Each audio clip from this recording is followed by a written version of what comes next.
Swami Jaya Guru Deva Swami Jaya Guru Swami Jaya Guru Deva Swami Jaya Guru Deva Swami Jaya Guru Deva Swami Jaya Guru Deva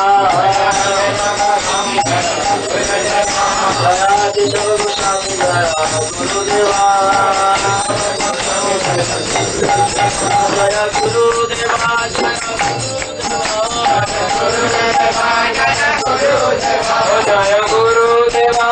Guru Deva Guru Deva Jaya Guru Deva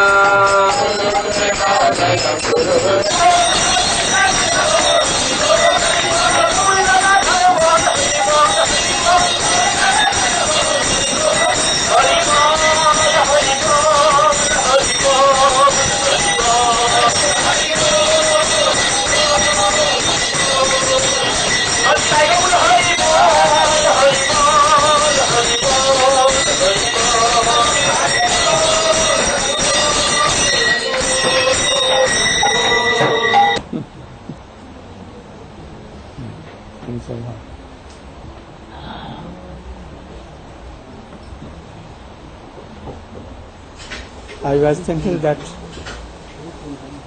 Vijay is not here, all his friends are here. And also, I want feeling for my daughter and your brother, the elder. He is doing well, perhaps. Very good.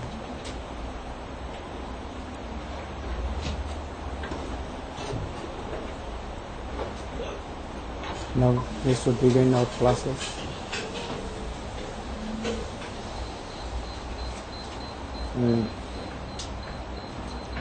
My book for my Gurudev, I get to translate Prem Prayojan, and he is doing. He will tell something. He was telling so beautiful and okay. He should again something. He can speak again. Again, whatever. The book of Param Gurudev. So many things you are speaking, you should speak more. And then others will speak. That how he was born. Especially, he was Guru Nishtha. What is the meaning of Guru Nishtha?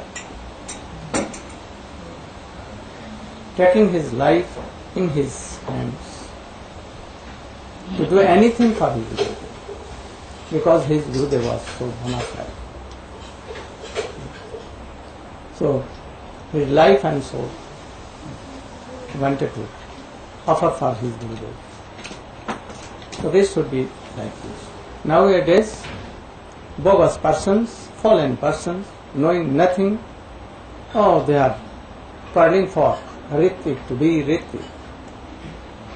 You should always be very careful for bogus Ritviks.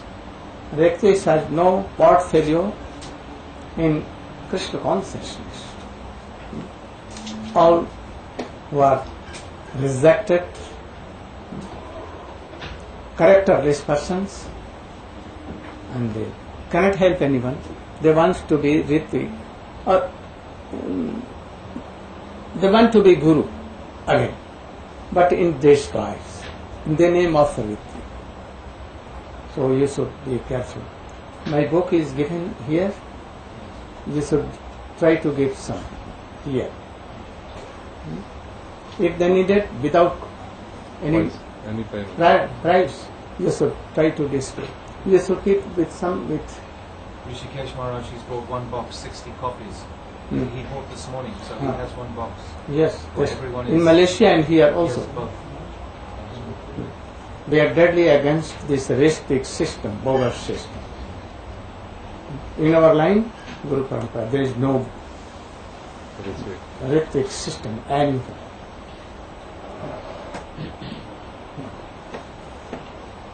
You can speak something. You should try to hear very patiently and try to observe all these teachings to be a very bona fide disciple. You should come on. What are you doing there? What you are doing there? Oh, you should come in front always. Otherwise, I twist your ears. Always in front of me. If you want to learn something, never sit behind. And if you want to sleep, oh, you can be there. No.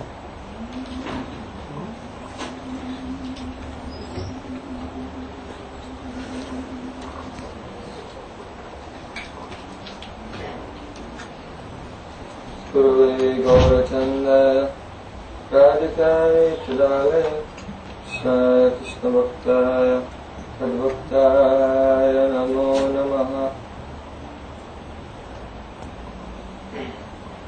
Namo Vishnu Pada Acharya Singha Rupine Srimad Bhakti Pragyana Keshava Iti Namne Atimarcha Charitraya Sasritanam Chapaline Jiva Dukhe Sadartaya Shri Nama Prem Badayane.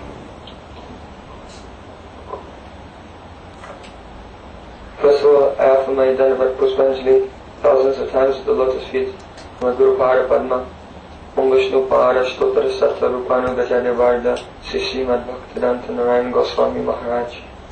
Secondly, I offer my obeisances at the lotus feet of my Param Gurudev Nityalila Pravistam Vishnu Pada Stotra Sattva Sri Srimad Srila Bhakti Pragyan Keshav Goswami Maharaj, by whose mercy we are celebrating his auspicious appearance day today.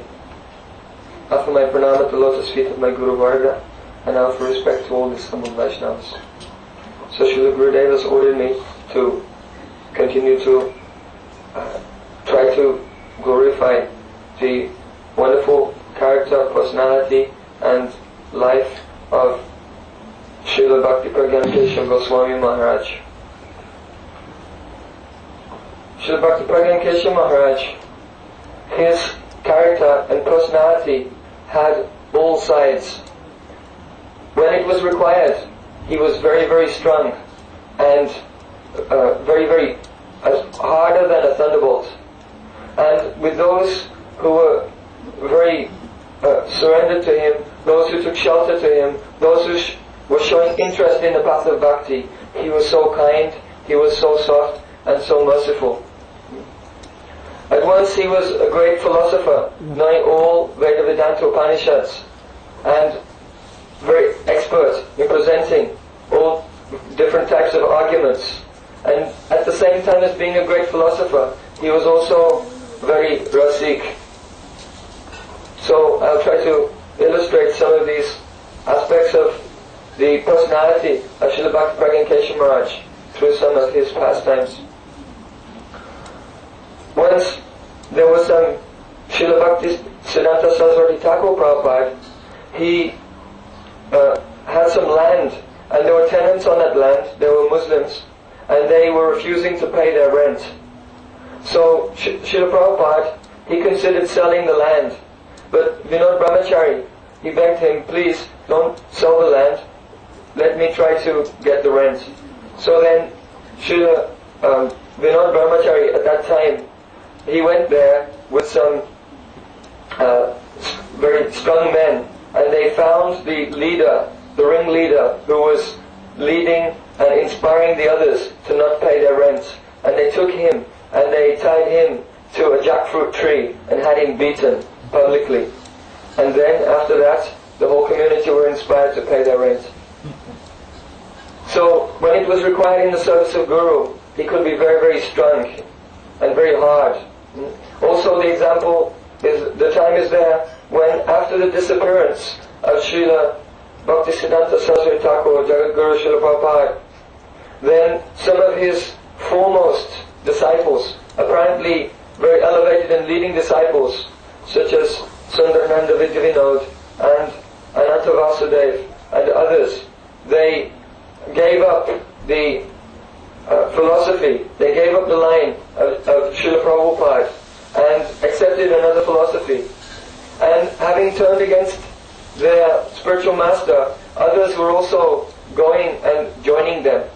So at one point, Srila Bhakti Pragyan Keshamaraj, his own brother, also followed in the footsteps of Sundarananda Vidyavinod and others. So at that time, Srila Bhakti Pragyan Keshamaraj, he refused to ever see the face of his brother again. He said, from the material consideration, he may be my brother, but because he has gone against my Gurudev, then I never want to see his face ever again. So he had such nishtha in the lotus feet of his Guru, even such a close relative, he could easily reject them for going against his Guru Pada Padma. So Srila Bhakti Pragyan Keshamaraj was very, very strong, yet at the same time, he was also very soft and loving in his dealings with all of the devotees. Once Srila Bhakti Pragyan Keshamaraj, he came to Keshavji Gaudiya Math, and he was in his bhajan kutir and chanting Harinam, and at that time our Gurudev, Srila Bhaktivedanta Narayana Maharaj, he had been reading the Sri Gopal Champu of Srila Jiva Goswami, and he had just read the section dealing with Damodar Bandhan Leela, the pastime of Yashodamaya binding Krishna around the waist with a rope. So upon reading the explanation of Srila Jiva Goswami, then Srila Gurudev, he was very, very inspired, and being unable to check himself, taking the book under his arm, he immediately went into the bhajan kutir of Param Gurudev and spontaneously began to glorify Srila Jiva Goswami. Oh Gurudev, I have read here Gopal Champu Srila Jiva Goswami, he said. And here we find that although Srila Jiva Goswami is so famous for being a great philosopher, he is also a very Rasik Vaishnav, as can be seen from his conception and explanation of the pastime of Krishna being bound by Madhya Yashoda. So then Srila Gurudev, he went on to read this pastime from Gopal Champu, how when after Krishna had pulled down the two Yamal Arjuna trees, then they fell down with a very, very powerful, loud, thundering sound. And from all over Braj, everyone heard this, and all the Brajvasis in great anxiety, they came running to that spot. Madhya Yashoda, she came running there, and seeing Krishna, how she tied him, and because of this, now this terrible accident had happened, she became stunned, and she was unable to move, she was unable to speak. And Nanda Baba, he came there, and he saw Krishna, and he was so grateful that Krishna had been saved from such a great calamity. He picked up Krishna, put him in his lap, and he was caressing the limbs of his body to see if he was okay, and smelling his head. And then he asked Krishna, "Oh, my son, who has done this to you? Who has tied you in this way?" And Krishna, he didn't want to say. He didn't want to say. But Nanda Baba, he insisted again and again, "Who has tied you? Who has tied you?" So then, reluctantly, Krishna, he whispered into the ear of his father, "Oh, Maya, Madhya Yashoda, she has bound me." When Nanda Baba heard this, he became very, very grave, and he did not speak. So he undid the knot, and taking Krishna in his on his shoulder and Baldev, then he returned home. And at this time, Nanda Baba, he was quite angry. He did not want to speak with Yashoda. And Yashoda Maya, she was also afraid to go near him because he was so angry.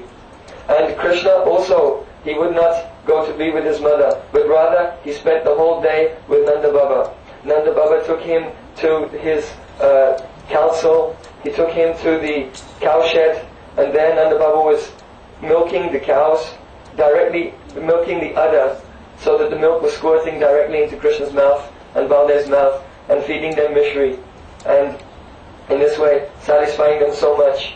And then when the evening time came and he still hadn't spoken with Yashoda, and also Krishna had also not gone to his mother, then at that time Rohini Maya, she came to Nanda Baba and told him of the situation.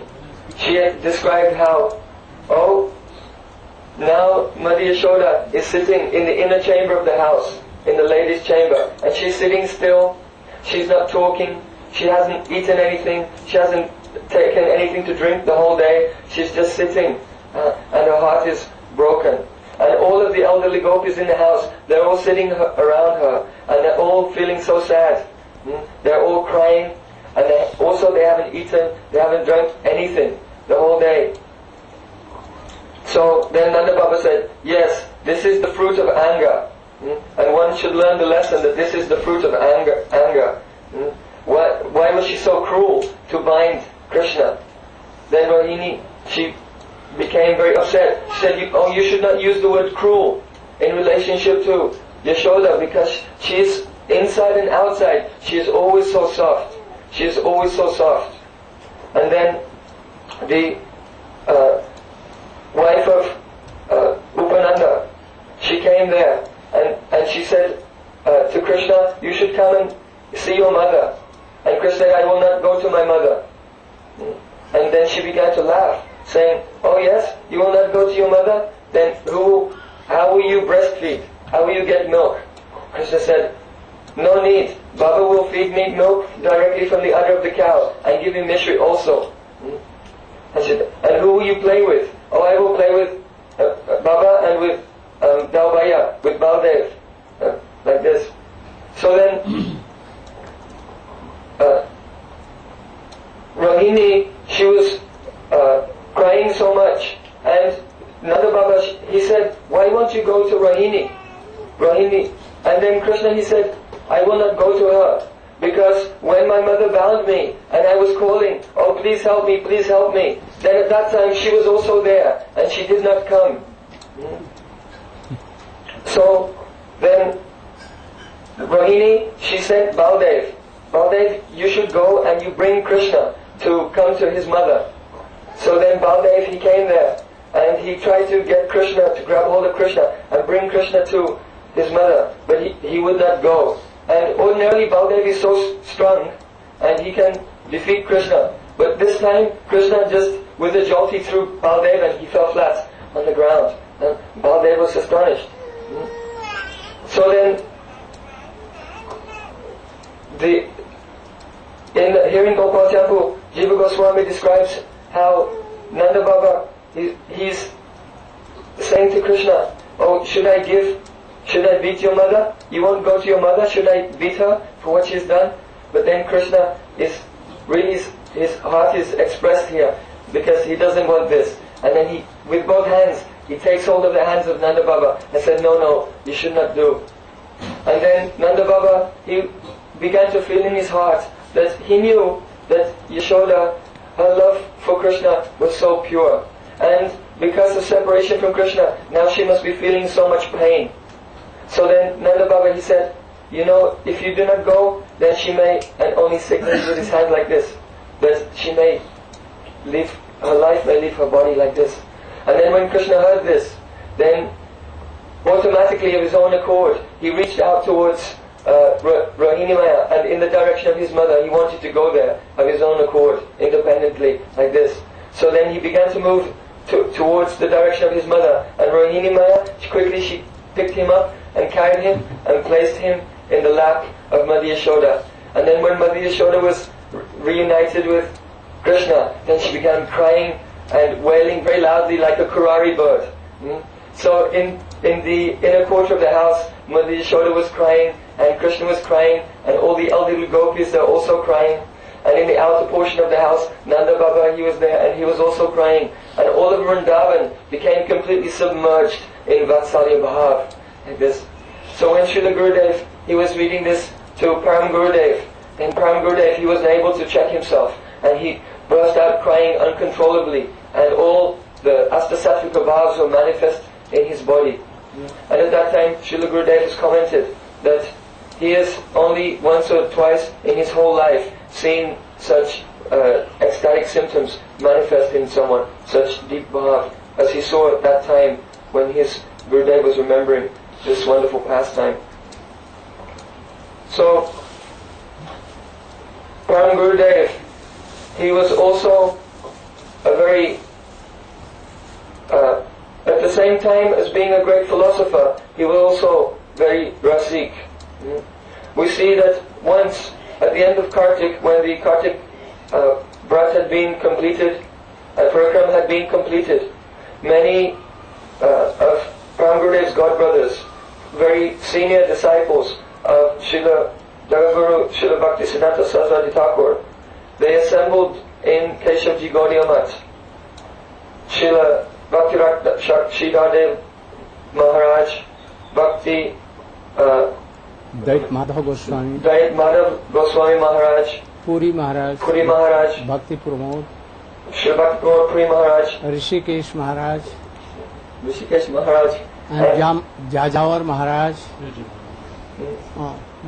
Shrauti Maharaj, so many prominent disciples of Prabhupada. So many great personalities were assembled there.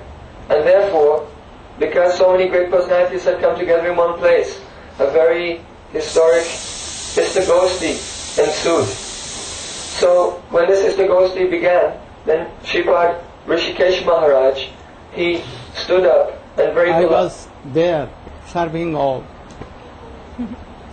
What talks are going on, writing in my notebooks. Here, in my computer.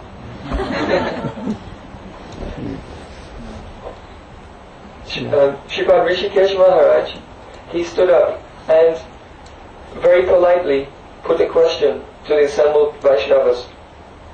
So he said that I have had a doubt for a very long time, and even though I have studied and gone through all of the Goswami Granthas and commentaries of our acharyas, and even though I have approached many of my senior godbrothers, though he was sannyas, he was the most junior of the sannyasis there, and yet still this doubt has not been dispelled. So he explained the nature of his doubt. He said, in Shri Chaitanya Charitamrita, there is a verse, Jivana Swarupakhai Krishnara Nityadas Krishnara Tatasta Shakti Veda Veda Prakash, that the Swarup, or the intrinsic nature of the Jiva, is that he is the Nityadas, the eternal servant of Krishna. Krishnara Tatasta Shakti Veda Veda Prakash. He is a manifestation, inconceivably, a manifestation of the Tatasta Shakti of Krishna, inconceivably one and different from the Supreme Lord.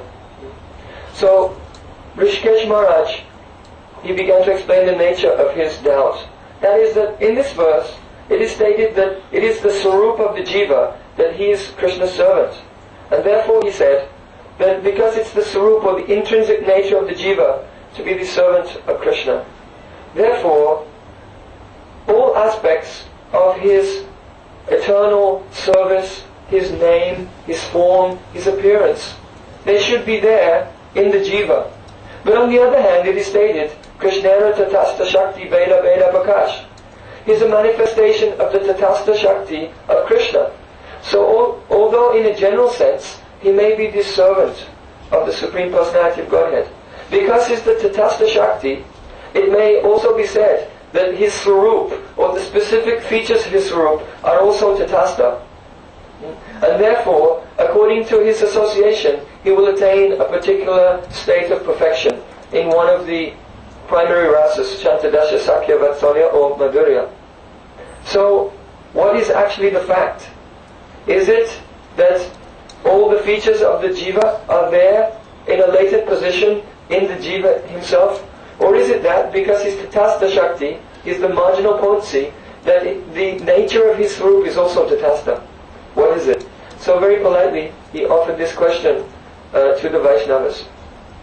Upon hearing this, Srila Bhakti Rakshak Srila Goswami Maharaj, he was the first to speak. So, Srila Sridhar Maharaj... All requested that you should answer. So all the Vaishnavas requested Srila Bhakti Rakshak Srila Goswami Maharaj to answer this question. So Srila Bhakti Rakshak Srila Goswami Maharaj was very learned, a very great philosopher. So he began to give his answer. He said that according to Srila Jiva Goswami in his Sandarbhas, the Jiva is called Vibhinanks Tattva. In other words, he is Bibin Anks. Bibin means separated, and Anks means part or expansion. That the Jiva is the separated expansion, the separated part of the Supreme Personality of Godhead. The Supreme Lord is called Sarva Shaktiman, meaning that he has unlimited variety. He has one potency called Swarup Shakti. And that one Swarup Shakti, it performs unlimited different functions, which have names according to those functions. So therefore it is said, Parasya Shakti Vividhaya Shuryate, that the Absolute Truth has many varieties of pastimes. Though it is Siddhant that Bhagavan has one Shakti, Swarup Shakti, which takes many names according to the functions of that Shakti. So when Bhagavan is equipped with all of his Shaktis, at that time when he expands himself, that expansion is called Swangsa. Swangsa. So all of the avatars and all of the expansions of the Lord in the category of Vishnu Tattva, they're called Swangsa. Those Swangsa are manifest at the time when the Supreme Lord, equipped with all of his potencies, expands himself. That is called Swangsa. But when the Supreme Lord is equipped with only his Tatastha Shakti, at that time... I will ask whether you are all hearing or not. Very soon I will ask. And if not replying, I will tell them to stand up. Go. Very great subject. And if you are not knowing all these things, then you are really not a pakka bhakta. If you want to be a qualified devotee, you must know all these things. Otherwise your bhakti will be shaken and you can fall down. I know that all the devotees of Swamiji's were not giving attention for these things, all going down. So you must try to hear him very carefully. I have written all these things. He is telling all these things. So you should know that it is my version. You should try to hear very patiently. So when the Supreme Lord is equipped only with his Jiva Shakti, at that time when he expands himself, then those expansions, they are called Vibhinanks Tattva, and they are the Jivas, the separated parts and parcels of the Supreme Personality of Godhead. So, because the Supreme Lord has so many qualities in him, his expansions also have qualities in them eternally. They are always there. So it is not that the Swarup of the Jiva is marginal, but rather, just as the Supreme Lord eternally has so many qualities, so the Jiva also has within him, in a latent condition, so many qualities. So then Srila Sridhar Maharaj, he said that if we accept that the Jiva, the Swarup of the Jiva, is not fixed, if it is not there as a latent potential within him, then we will come into so many difficulties. How is that? Why? We see that when one of the associates of Sri Chaitanya Mahaprabhu is called Murari Gupta. And Murari Gupta, upon associating with Sri Chaitanya Mahaprabhu, Chaitanya Mahaprabhu told him that Krishna is the Supreme Personality of Godhead.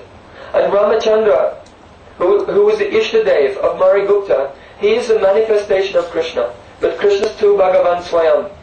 And all others, Ete Chansa Kalapungsa, Krishna's tu Bhagavan Swayam. All others, they are the manifestations of Krishna.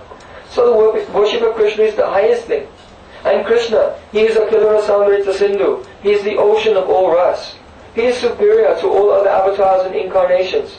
So therefore you should do bhajan to Krishna. So Murari Gupta, he went away and he tried to do bhajan of Krishna. But he wasn't able to do that. His heart would not allow him. He had sold his head at the feet of Ramachandraji. So that night, he was just crying and crying and crying. And in the morning, he came to Chaitanya Mahaprabhu. And he wanted to give up his life. Because on the one hand, he could not disobey the order of Chaitanya Mahaprabhu. But at the same time, he could not give up the service of Sri Ramachandra. So then Chaitanya Mahaprabhu, he pacified him. He said, actually, I am so pleased with you. I am not disappointed in you, but I am so pleased with the deep attachment you have for Lord Ramachandra. And Chaitanya Mahaprabhu revealed, actually, Murari Gupta is Hanuman. So from this pastime, it is illustrated that even by the association of the Supreme Personality of Godhead Himself, and by the order of the Supreme Personality of Godhead, one's internal position, one's eternal form, it cannot be changed. So what to speak of associating with any sadhus, even associating with Chaitanya Mahaprabhu, it could not be changed. On the other hand, parallel to this is the pastime of Anupam. Anupam was the brother of Rupa and Sanatan. And a similar pastime took place where Anupam was advised by Rupa and Sanatan to do bhajan to Krishna, giving up the bhajan of Ramachandra. But again, he was in the same condition, and he could not give up the service of Ramachandraji, even by the association of Rupa Goswami himself and Sanatan Goswami himself. So then another pastime was given by Srila Sridhar Maharaj as evidence. We find that Sri Chaitanya Mahaprabhu, when he was traveling in South India and he came to Sri Rangam, there he came into the company and association of Sri Venkatabhata, Sri Trimalabhata, and Prabodhananda Saraswati Pad, and the son of Venkatabhata. His name at that time was Gopal Bhatta, later to become Gopal Bhatta Goswami. So, all of these personalities had received Diksha in the line in the Ramanuja Sampradaya, and they were worshipping Lakshmi Narayana. But when Sri Chaitanya Mahaprabhu came there, first of all, he was staying there for the period of Chaturmasya, and for 3 months he did not preach to them. He preached to Gopal Bhatta, who was a small boy, because he was not attached in this way or that way. And he was very young and impressionable, and so Mahaprabhu was preaching to him. But to the older ones, who were more fixed in their ways, he did not preach to them, but rather by associating with him for a 3-month period, they developed some love for him, some affection, some faith in him, and some trust. So at that time, Sri Chaitanya Mahaprabhu, in a joking way, he began to introduce the idea of this, that Krishna is superior to Narayana. So this whole pastime is narrated in Madhya Lila of Sri Chaitanya Charitamrita. So I will not go into that now. But as a result of the preaching of Sri Chaitanya Mahaprabhu, Venkatabhata, Trimalabhata, Prabodhananda Saraswati Thakur, and also Gopal Bhatta Goswami, they came into the line, the conception of Sri Chaitanya Mahaprabhu, accepting that Krishna was the Supreme Personality of Godhead, and dedicating themselves to the service of Srimati Radhika. So, Srila Sridhar Maharaj, he explained that the Venkatabhata, Trimalabhata, Prabodhananda Saraswati Pad, and Gopal Bhatta Goswami, they are the eternal associates of Radha and Krishna. Prabhupada Saraswati Pad, for example, is actually Tunga Vidyasaki, one of the Astasakis of Srimati Radhika. And these great personalities had descended from the spiritual sky to perform a leela, to perform a pastime, to show that even one may receive diksha or come in any sampradaya, but actually the eternal form within the jiva, it is the swarup of the jiva, it is fixed. So even though they had come in this line, their eternal form was in the service of Radha and Krishna, and therefore when they met Sri Chaitanya Mahaprabhu, then they came into his line. So in this way, Srila Bhakti-Rakshak Maharaj gave many evidences and very good logic and reason to present the true Siddhanta, that the Swarup of the Jiva, it is not Tatastha. Actually, it is an eternal, intrinsic feature of the Jiva which can never be changed. It is only a question that it should be uncovered. So then, Srila Bhakti Rakshak Dev Goswami, he requested our Param Gurudev, Srila Bhakti Pragyan Kesha Maharaj, to speak a few words on this subject. So then, Param Gurudev, he stood up and began to explain this topic. For a moment. Maya is coming in this guise. And he will come and cover you. First it will come and you will cut his jaw. And then he will quickly come on your lips. So heavy. And then you cannot control. And then at once you will. So I want that you should do like this in Kirtan. Jai Jai Radha Raman Hari Bol, Jai Jai Radha, and all you should try to do. Radha Raman Hari Bol, Jai Jai Radha Raman Hari Bol.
if you are not doing like so, oh, very powerful Maya, and he will come quickly, and she will sit on your lips.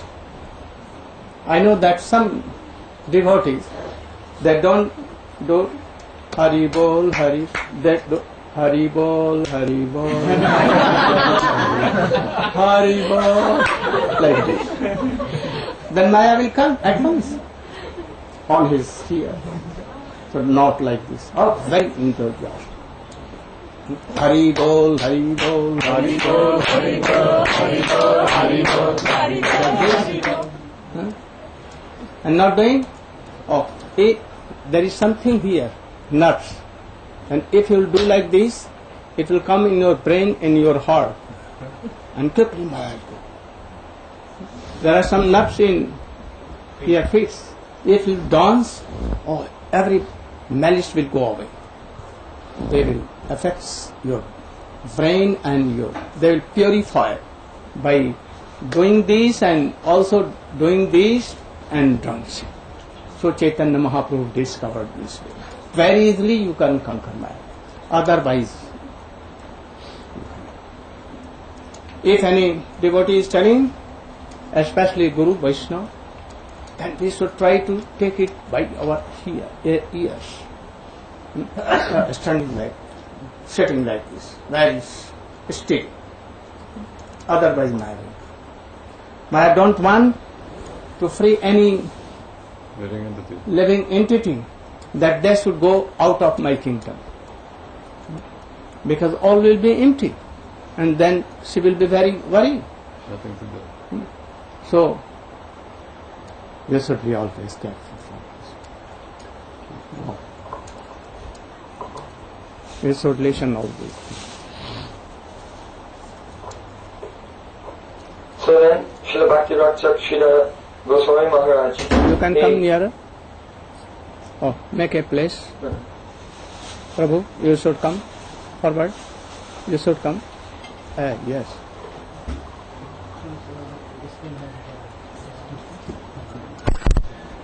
Srila Bhakti-Rakshak Srila Goswami Maharaj, having spoken, then he requested Param Gurudev And all to requested. speak.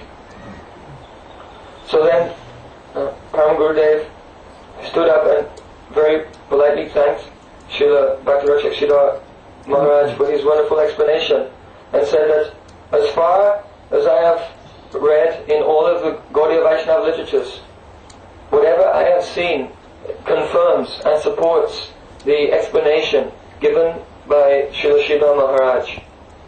Then Param Gurudev began to give a further explanation on this subject. First of all, he explained that to understand the Swarupa of the Jiva, then a very simple example can be given. The example of a seed. If there are so many seeds, like the seed of mango tree, jackfruit tree, banyan tree, so many seeds, and they are planted on the bank of a river, then those seeds, they are planted in the same soil.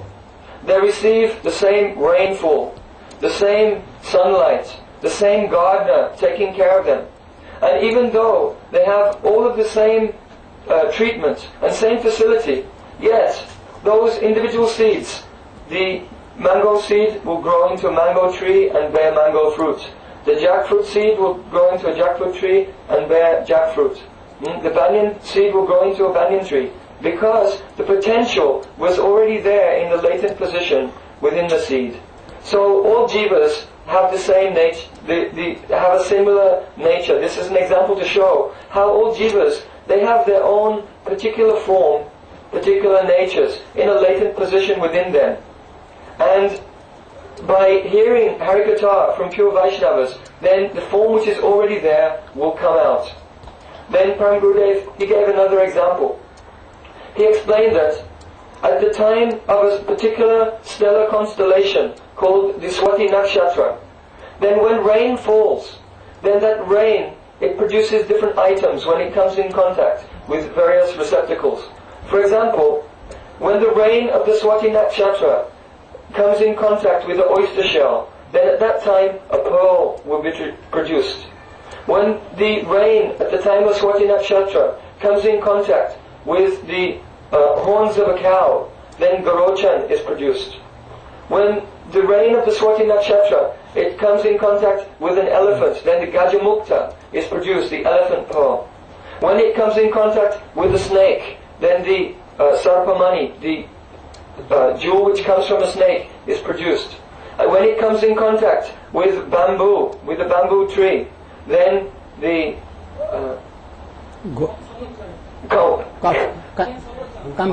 camphor. Oh, when it comes in contact with the banana tree, then the camphor is produced. And when it comes in contact with the bamboo tree, then it produces Vansalochan. So this is the same water coming from Swati Nakshatra. The water is the same, but falling into different receptacles, then different things are produced. So in the same way, when the pure sadhu, he speaks Harikatha, then in this way, the jiva, he becomes nourished by the Swarup Shakti, the essence of Samvit and Ladhini, Bhakti Shakti. And being nourished by this, then the potential which is within him, it comes out. So then Param Gurudev, he gave a very wonderful example from the Jaiva Dharma of Srila Bhaktivinoda Thakur, that two devotees, Brajanath and Vijay Kumar, they both approached the same Guru and they heard Harikatha from him. Yet, when their anarthas went away, then their inclinations, different inclinations were aroused. Brajanath's inclination was to serve Krishna in Sakyaras, whereas Vijay Kumar's inclination was to serve Radha Krishna in Madhurya Ras. So they were having the same Sangha and hearing the same Harikatha, and yet different inclinations were aroused. So this proves that the potential is within the jiva. It is not coming, it is not born of association. Then Param Gurudev gave another example to further establish this very strong point. That in Bhagavatamrita, we see that Gopkumar was traveling to many, many places. And when he met with Narad and Uddhav, then first of all, they ascertained the nature of his internal inclination and gave him instructions accordingly. And also we see that throughout Bhagavatamrita, that Gopkumar is associating with many different people, with Hanuman, with Uddhav, with Narad, and yet even associating with such high-class devotees, his internal feeling was never changed. So then Param Gurudev explains that if the soul is naturally in a higher ras, then taking the association and doing bhajan in a lower ras, then after some time that devotee, he will feel dissatisfied and he will hanker for something more, and he will go on and on and on. Then, as a further evidence, Srila Bhakti Pragyan Keshav Maharaj turned to the commentary of Srila Bhaktivinoda Thakur, Sanbodan Bhasyan, on the Shikshastikam of Sri Chaitanya Mahaprabhu, particularly the verse Chaito Darpana Marjanam Bhava Mahadavagni Nivarapanam Suryakarya Chandrika Vitaranam Vidyavadhu Jivanam. Here it is described very clearly, Chaito Darpana Marjanam, that when the chitta, the very fine covering of the soul, becomes cleansed, then at that time Suryakarya Chandrika Vitaranam, and when the Swarup Shakti begins to manifest within the heart, then Vidyavadhu Jivanam, then the internal form of the jiva, whatever form is inherently already there, will come out. And those who have the eligibility for Madhurya Ras, they will feel themselves, I am the eternal maidservant of Srimati Radhika. Bhaktivinoda Thakur has written this very clearly in his commentary on the Shikshastikam of Sri Chaitanya Mahaprabhu. So then, Param Gurudev, he began to explain that as the sadhak, he goes on doing bhajan, and his anarthas are gradually cleansed away, then he comes into the stage of ruchi. And this ruchi is a particular type of ruchi. And by the particular type of ruchi in the sadhak, then he gets a clue, some indication of his eternal form. And as he goes on doing bhajan, then when he comes into the stage of asakti, then he will have to take the association of a guru who is in the same mood as he is according to his internal identity. Therefore Srila Rupa Goswami Pad has written, Srimad Bhagavatanam Ashvado Rasika Saha Swajatayasha Snigde Sadhu Sangha Swato Bare. One must taste the meanings of Srimad Bhagavatam in the company of a Rasik Vaishnav. And more than that, Swajatayasha Snigde Sadhu Sangha Swato Bare. Doing Sadhu Sangha with a Vaishnav who is superior to oneself and who is also Snigde. That means that he is particularly disposed to one with great affection. And also Swajataya Shaye, meaning being Swajat in the same mood. In other words, that sadhu has a particular mood, and you also have a particular eternal mood. So you have to come into the association of such a sadhu who has the same inherent mood as you. And then, by gradually hearing from him the abhas of the Chit Swarup, in other words, the semblance of one's internal identity will manifest in the heart. Then, and only then, at that time, will such a very rasik and self-realized Vaishnav impart Ekadas Bhav, or all the internal characteristics of the Swarup of that sadhak, just to help him come into the stage of Swarup Siddhi. Therefore, Srila Rupa Goswami Pad, he has written, Kritisadya bhavet sadhya bhavasa sadanabida nitya siddhasya bhavasya prakatyam vriddhisadyata. Such an advanced devotee, he's really a sadhak. And by the mercy of his Bhajan Shiksha Guru, then what will happen? Nitya siddhasya bhavasya prakatyam vriddhisadyata. That the nitya siddha bhav, the eternal mood, which is nitya siddh, it is already established there within his heart, prakatyam vriddhisadyata. That prakat, that mood which is already there, will become manifest. So this is the conclusion of all the disciplic acharyas, of Srila Rupa Goswami, of Srila Bhaktivinoda Thakur, and Srila Jiva Goswami. This conclusion has been confirmed by Srila Bhakti Rasa Srila Goswami Maharaj, and Srila Bhakti Pragyan Kesha Maharaj has also very eloquently and brilliantly, with such expert logic and also Shastric evidences, established this point. So upon hearing this, all of the Vaishnavas became so elated, they were overjoyed. And Sripad Rishikesh Maharaj, he stood up and said, I would like to thank Srila Bhakti Pragyan Kesha Maharaj and Srila Sridhar Maharaj for dispelling this doubt which I had harbored within my heart for such a very long time. Right. Thank you.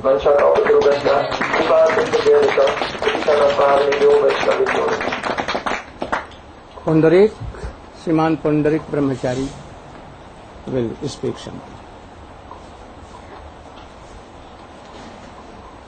You should try to understand all these logics.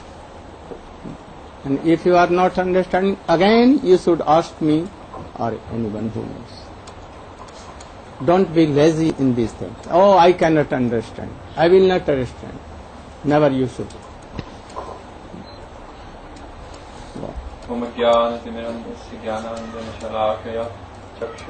Really, this is called Ist Goshti or Bhajan. A Guru comes to help the devotees in this way.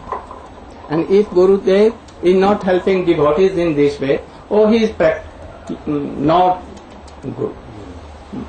Only taking some money, prestige and all these things, and not giving all these things, then he is a bogus Guru.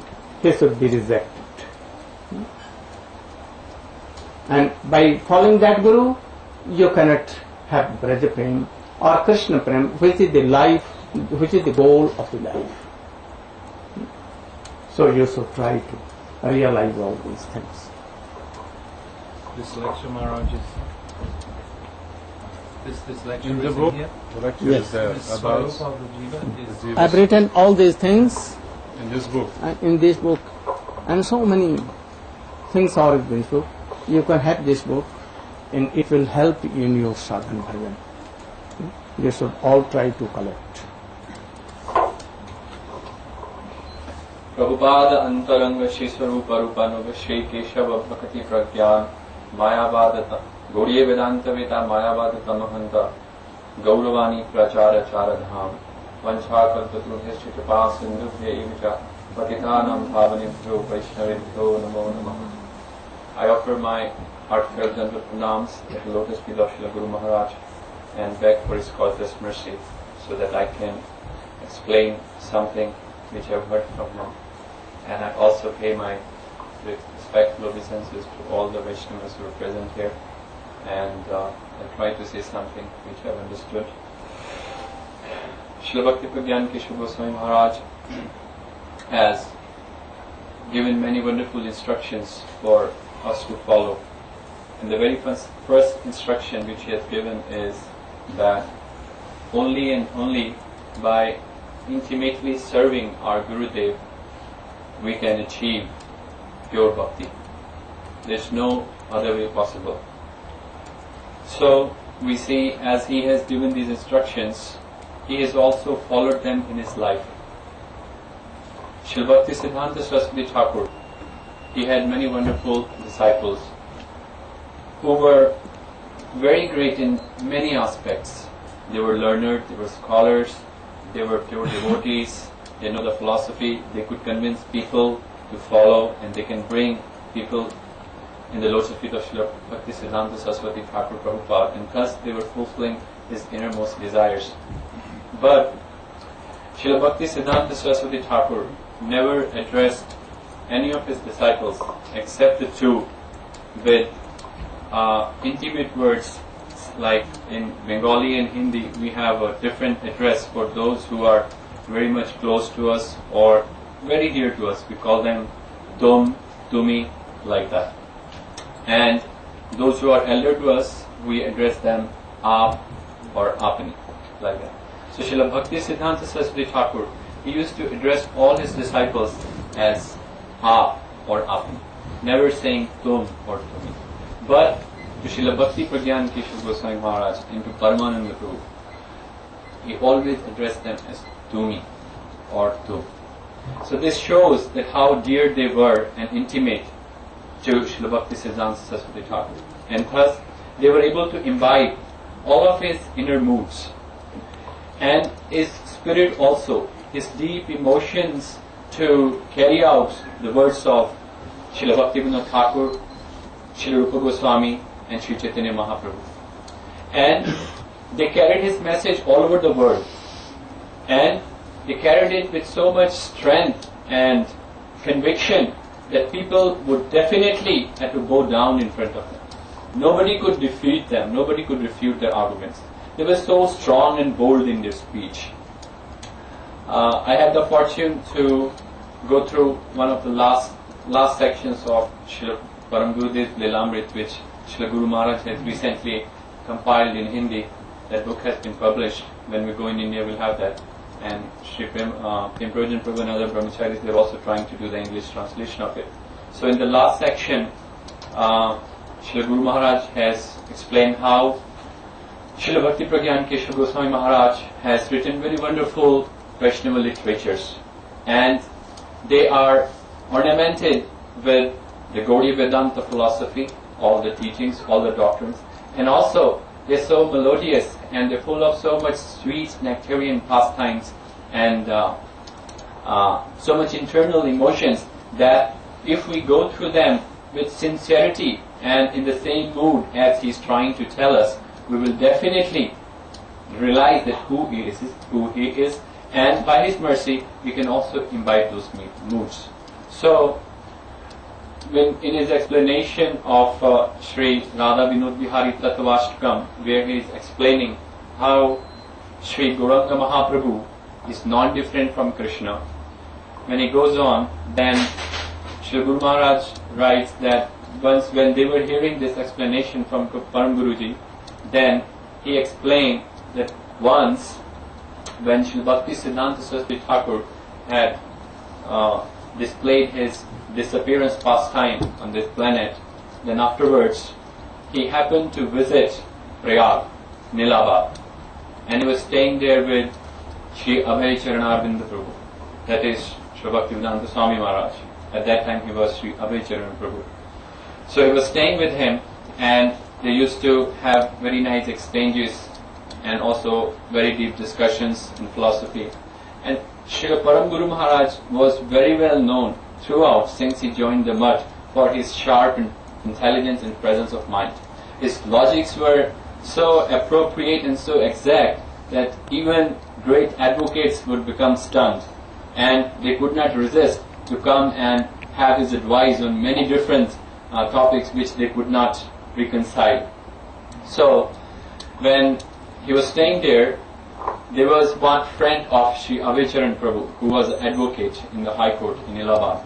He used to visit Sri Avecharan Prabhu, and when Param Guruji was present there, then Sri Avecharan Prabhu introduced him to Param Guruji, and at that time also Param Guruji was known as Kriti Ratna Prabhu, and this title was given to him by Srila Bhakti Siddhanta Saraswati Thakur himself. So he introduced him to Param Guruji and told him how he was so very good, high class of philosopher. High class of philosopher. Oh, Kriti Ratna. Kriti means fame, and Ratna means jewel. So his expertise and his qualities to understand the Kriti philosophy. means not fame only. Activities. Accomplishment. Yes, like this. That is Krishna Bhakti. In all activities, Bhakti is so much high and prominent. So this is like a jewel, not ordinary jewel. What kind of jewel? It can give like Achintamani or desired stone. So he gave that he has so much Guru Nishtha. Guru Nishtha means Very thick faith in the lotus feet of his Guru. Unflinching faith. and he has so much strong faith in Krishna Bhakti. So he gave this title to our Guru. So when this advocate came to know the glories of Sri Kriti Ratna Prabhu, and as he was talking, and he was very much impressed by his eloquent, sweet speech and wonderful way of expressing most intricate philosophical conclusions. So he liked him very much, and what he did, another day when he came, he brought along with him another person who was a bishop, church bishop. And this person was also well known in that area as a very great philosopher, a Christian philosopher. And he was also a very strong preacher of Christianity. So when they all came together, then this advocate introduced Kriti Ratna Prabhu with this church bishop, and they were sitting together. And he himself, this advocate, in order to just kind of ignite a wonderful discussion, a warm discussion, he started saying something. And as the discussion started flowing, this church bishop, because he had heard of Kriti Ratna Prabhu from this advocate before, that is also a very great philosopher and all that, so he was like kind of prepared to ask few questions. So he turned towards Kriti Ratna Prabhu and asked him, why do you worship black colored Krishna? Because black is not a good color. Why do you worship black colored Krishna? So when he asked this question, Kriti Ratna Prabhu smiled and he started answering him. He said, black is no color. And we understand from science also, black is actually no color. So he says, we don't worship any color of this material world. That means we don't worship any material qualities or anything which is subjected to the modes of material nature, sattva, raja and tam. We worship that transcendental object which is beyond these modes, which is completely transcendental and divine and spiritual in nature. So we don't worship black or we don't worship any color, but we worship that supreme absolute truth which is beyond the material modes of nature and material qualities. That is called Nirgun. We worship that Nirgun Brahman. So the church bishop, when he heard this, then he was satisfied, and then he quickly asked another question. And he said, okay, I can understand that, because we should definitely worship somebody who is completely supreme. So I'm understanding what you're trying to say, though it was difficult for him to actually understand the whole thing because he doesn't have the complete understanding of Shuddha Gaudiya Bhakti, Shuddha Bhakti from the line of Gaudiyas. But still he was satisfied. And then he asked another question. He said, then why you worship fair complexion Gauranga Mahaprabhu? If you don't worship black, you worship black, I understand, but then why gold? Because Mahaprabhu's complexion is golden, fair complexion. So then Kirtiratna Prabhu answered, he said, in this world, whatever you see is a combination or resultant effect of different mixtures of three modes of material nature. So these modes are abominable and they are always distressful. So they cause always suffering. Anything in connection to these material modes can never give us happiness and peace because it in itself is distressful. But beyond this world, in the transcendental world, that place is full of all spiritual and transcendental attributes. There are so many good virtuous qualities. And Sri Gauranga Mahaprabhu embodies all those good divine qualities. His bodily luster reflects a combination of all those wonderful spiritual colors. And then he gave very nice example in order to make it understand for the church bishop. He said, just like we see the sunlight is white, but actually if we analyze it, then we'll see it is actually a combination of 7 different colors. And in English we have that vibgyor, violet, indigo, blue, green, yellow, orange and red. So he said, just like sometimes some sun is shining and also there's some sprinkles of rain there, then a rainbow is formed. And in that rainbow we can see 7 colors. But when they are coming together, then it is seen as a white light. So golden color. Golden complexion, golden color. Sunlight. So similarly, Sri Gaurachandra, his bodily luster actually is a mixture of all those transcendental beautiful qualities, wonderful qualities. So that's why we worship Sri Gaurachandra. And now this church bishop was like he completely dumbstruck. He could not speak anything more because it was completely so scientific and so logical explanation that he was just admiring. So then he was feeling a little bit in his heart, but still he tried to keep his sentiments together, emotions, and then he again spoke. He said, okay, but why there is need of worshipping a cowherd boy? You are worshipping a cowherd boy. I don't understand this. I cannot understand this. Then Kirtiratna Prabhu said, yes, you cannot understand because you worship a shepherd. When a shepherd can be worshipped, then why cannot we worship a person who is taking care of cows? And cows, they are so wonderful and they're so helping. They're like mother. They're nourishing the whole world. So why cannot we worship that? So then the church bishop and the advocate, yes, both of them, they were really impressed and enamored and they were so happy. And they glorified Param Guruji's presence of mind and his explanation.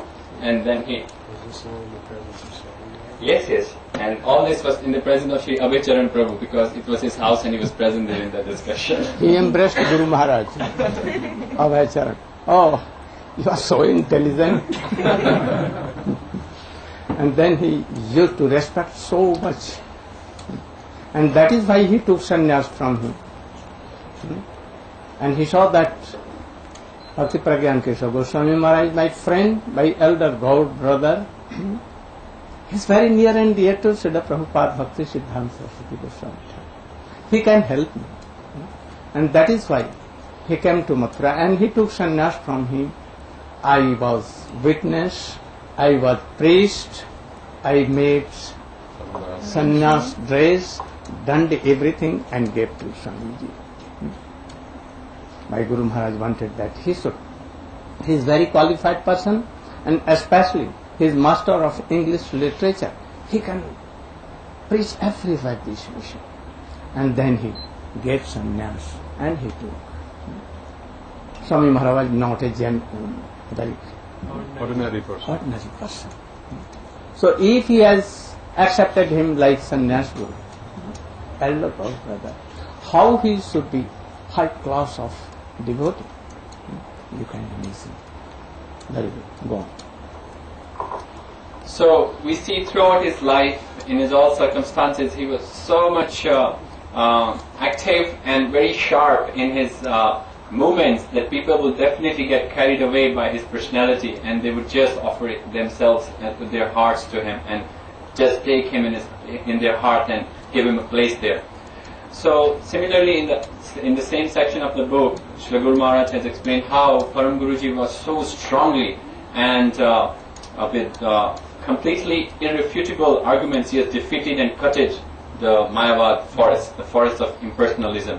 Actually, he has compiled a book which is called History of Impersonalism, and he went back so much deep into it that he started from Satya Yuga and brought that what is the origin of Mayavad, what is Mayavad, how it came till this point. And he has actually, it seems that he was not just it's difficult to conceive a little bit, because we understand since the time he came in the Mutt. In the morning we were hearing that he was managing the whole Chaitanya Mutt. But factually, when he came, there was nothing to manage actually. Because Srila Prabhupada was himself and there were one or two brahmacharis, there was nothing to manage. All the state and everything was actually taken over by these Muslims, and they were not paying taxes and anything.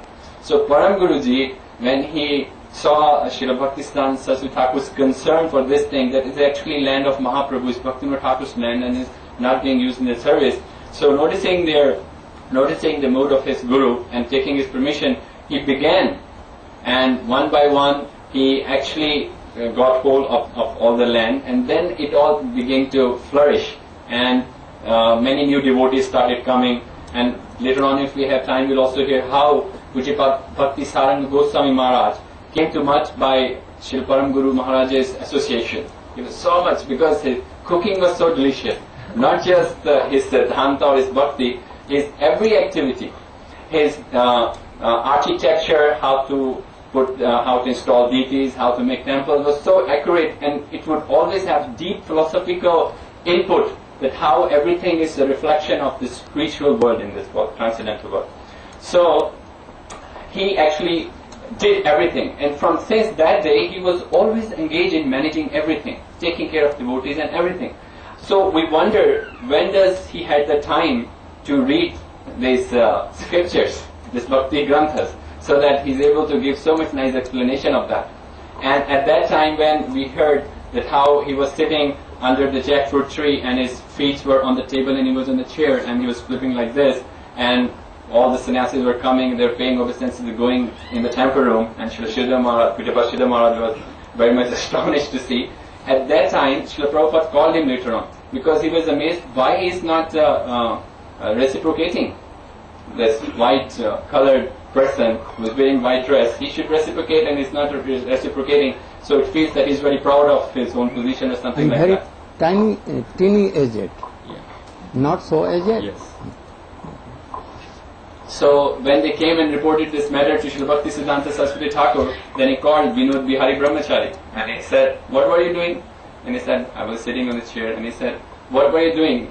You were sitting and something was happening." He said, "Yes, I was going through all the 550 sutras of Vedanta and arranging them nicely so that I can give explanation and express it in a certain way." So his sitting was also not like simple sitting. He was going through Vedanta sutras, which is something that not any ordinary person can even think of understanding, written by Srila Vyasadeva. It's very strong. So in this Mayavad, in the history of impersonalism, he has not just given Vaishnava logics or doctrines on impersonalism, but he has also given all the questions from the sides of Shankaracharya and other people who are speaking in favor of impersonalism. So he is quoting from their scriptures. So he's read even all the books and quoting them everywhere, and then he's refuting them one by one. So they cannot ask any further questions anymore. So at one place he says, Acharya Shankar, he is well-known propagator of Mayavad. So his Gurudev, from whom he took initiation, is Govindapad. And Govindapad's Gurudev is Gaudapad. So Srila Param Gurudev writes, Shri Gaurpad is actually well known in the line of impersonalism because he has written one commentary on Vedanta Sutra, giving impersonal... Not Vedanta Sutra. Mandukya Karika. Mandukya Karika. Vedanta Sutra didn't know. So he's written a commentary on impersonalism, impersonal philosophy, and it's called Mandukya Karika. And Shri Govindapal, his disciple, did not wrote anything. So actually Acharya Shankar is taken to be disciple of Gaurupad because he accepted his own moods and he propagated everything, what Gaurupad said. So he wrote commentary on Mandukya Karika, Shri Acharya Shankar Pad, and which is very much respected.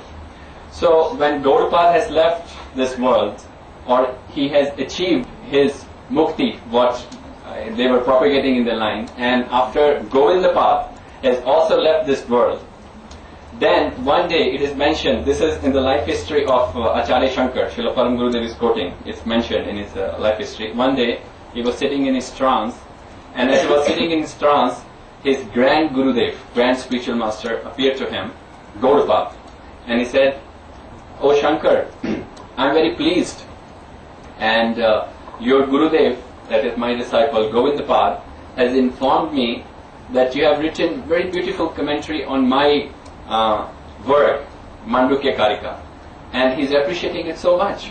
I want to see, please bring it to me." So Acharya Shankar was very much happy to see his grand spiritual master, and he was talking to him, quickly brought this commentary written by him and presented to his grand spiritual master Gaurupad, and he saw that he was very much happy. Yes, you've done very good, and he blessed him, and then he left from there. So Srila Param Gurudev says, now this is like in the ending chapters of the book, and throughout he is very nicely explained and put all the points what Mayavad is saying. So what they basically say, I'll just speak like few sentences so that we can connect to what Srila Param Gurudev is going to say. Mayavad philosophy says that Brahma, or the supreme truth, according to them, is completely void. It does not have any qualities, is devoid of any attributes. No shape, no attribute, no power, nothing. Nothing. And when a jiva, which is actually Brahma himself, why? Because of the influence of Maya, the Brahma is seen as jiva. So when one attains this knowledge that he is Brahma itself, and Maya is uncovered, then he merges in Brahma. His own spiritual identity or his individual self is completely annihilated, and he becomes one with Brahma. He becomes Brahma because he is Brahma himself to begin with. So they don't agree to existence of anything. There is no form, there is no shape, there is no qualities, there is nothing, there is no interaction, there is no two persons, there is only one thing which is Brahma. Nothing more exists. So Srila Param Gurudev says, when they are saying all these things, then how come it is possible in the first place that Govindapad and Gaurupad, they were talking to each other after they have attained mukti? And they have become Brahma. No shape at all. How they came? So how Govindapad could inform this act of Acharya Shankar to Gaurupad? And not only that, how Gaurupad could again appear to Acharya Shankar and talk to him? Because he cannot appear anymore, he is completely annihilated. And then, not only that, if we agree that this is true, then Acharya Shankar's life comes to seems that it is false. This thing does not happen in his life. Then all scriptures, the authenticity of the scriptures is completely challenged. And if we take this as truth, then how come that is possible? So then he says, we understand that actually Mayavad is nothing but it's simply word jugglery, that they try to trap people in that. And actually none of the impersonalist preachers or founders or propagators have ever attained any such mukti which they are propagating. What to speak of those who are trying to follow? Even Shankar never attained Brahma. Because it is said in his last days again, Acharya Shankar himself, according to the impersonalist philosophy, he has appeared again as Vidyaratna. Huh? Vidyaratna ke naam se? No, Vidyaratna. एक और नाम He name? Vidyaranya. Vidyaranya Bharati. He appeared again. Shri Acharya Shankar has come again in the form of Vidyaranya Bharati. So how come he attained mukti if he is again coming back? And also it is said that Acharya Shankar, he had this Shastric scriptural debate with many of the spiritual followers who were present at that time. But though he defeated many, he could never defeat any Vaishnava. And there is no instance. He always avoided Vaishnava. Never he went to any pure Vaishnava. Because he knew that he will be defeated there. So he never went to any Vaishnava. He only went to Karmi and Jnani and others, Smarta and Bauddha, not to any pure devotee. And it is said that in his last days, Acharya Shankar was defeated by one of the Buddhist monks. And not Buddhist one, Bhaskaracharya. Was he was defeated, a smart, greatest smart.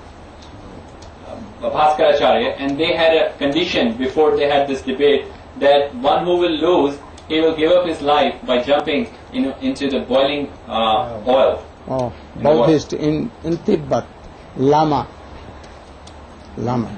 Yeah. Oh. And this Lama was like their the head of the tradition at that time.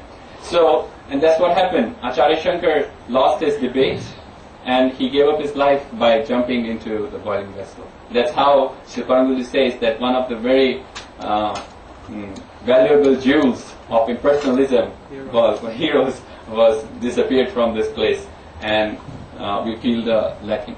Very good. Thank you. Now Navin Krishna Brahmachari will speak something.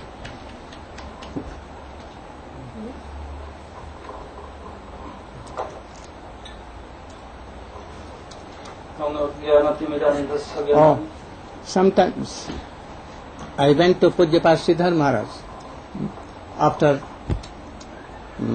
my Guru Maharaj left this world. Disappeared from this world. And he has so much love and affection for me, Pujyapad Siddhar Maharaj.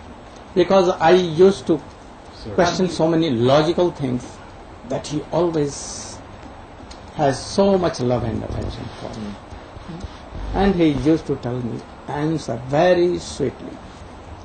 So once he was telling that, do you know your Gurudev? Oh. Then he told so many stories about that when he was a student of law and in his last year he went to visit Mayapur and he wanted to meet with Srila Prabhupada. But when he entered and saw that a very teeny-aged, very beautiful brahmachari, quite dressed and beautiful, with a stick, very good stick, and well dressed, and horse, a very high class of horse was there for him, and he was doing his feet like this, keeping on a table, and so many high class of sannyasis coming to them, and respectfully folded hand. He used to ask something, and that boy, doing in same position, he used to tell something, and they do again. They used to do pranam. Who is he? This boy? I wanted to know. And when I asked this question, Siddhar Maharaj was telling, but I asked that who is that boy? He is very grave and very wonderful. Then they told, oh, you don't know. He is Vinod Bihari Brahmachari. He is very powerful. He has made this Mayapur and he had changed the shape of Mayapur. He is very near and dear to Srila Prabhupada, and his logic is very strong, and he is a very great philosopher.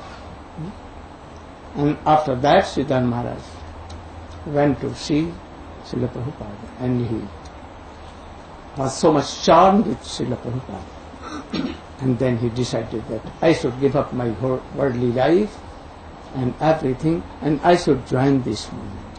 And then quickly he gave up all these things and he joined. So all these disciples of Srila Prabhupada were jewels. They can conquer whole world. So there, my Gurudev was one of the best jewel of Srila Bhakti Siddhanta. Go on.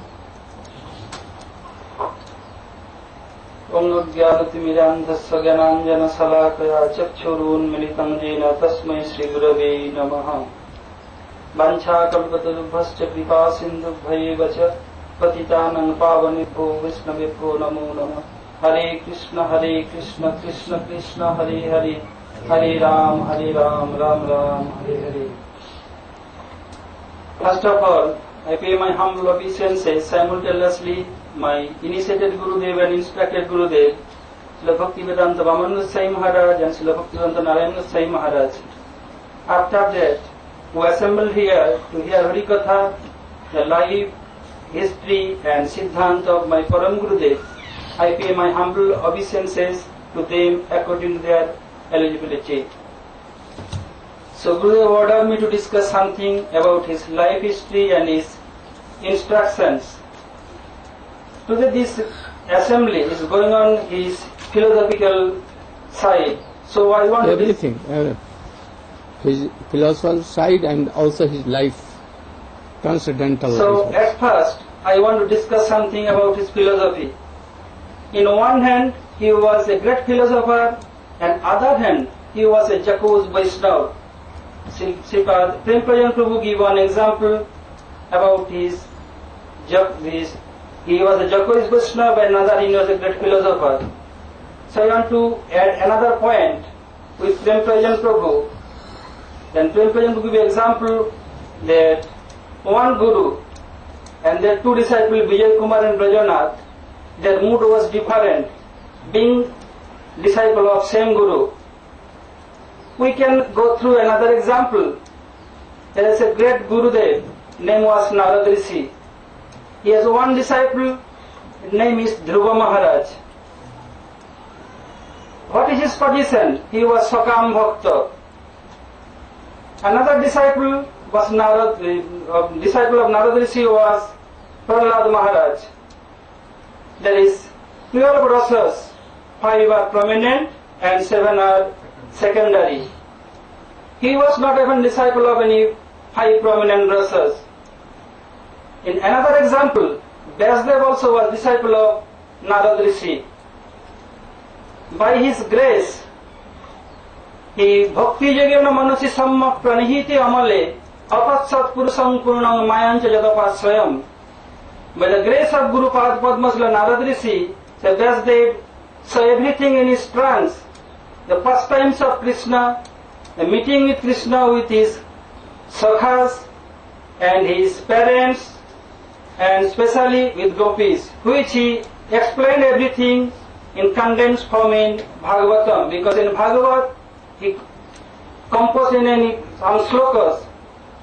So if we go through these slokas with commentary of Srila Vishwanath Chakravarti Thakur, or especially in 10th canto of Sanatana Goswami Pad and Jiva Goswami Pad, then we can understand how Jacques Vaishnava Srila Vyasdeva was.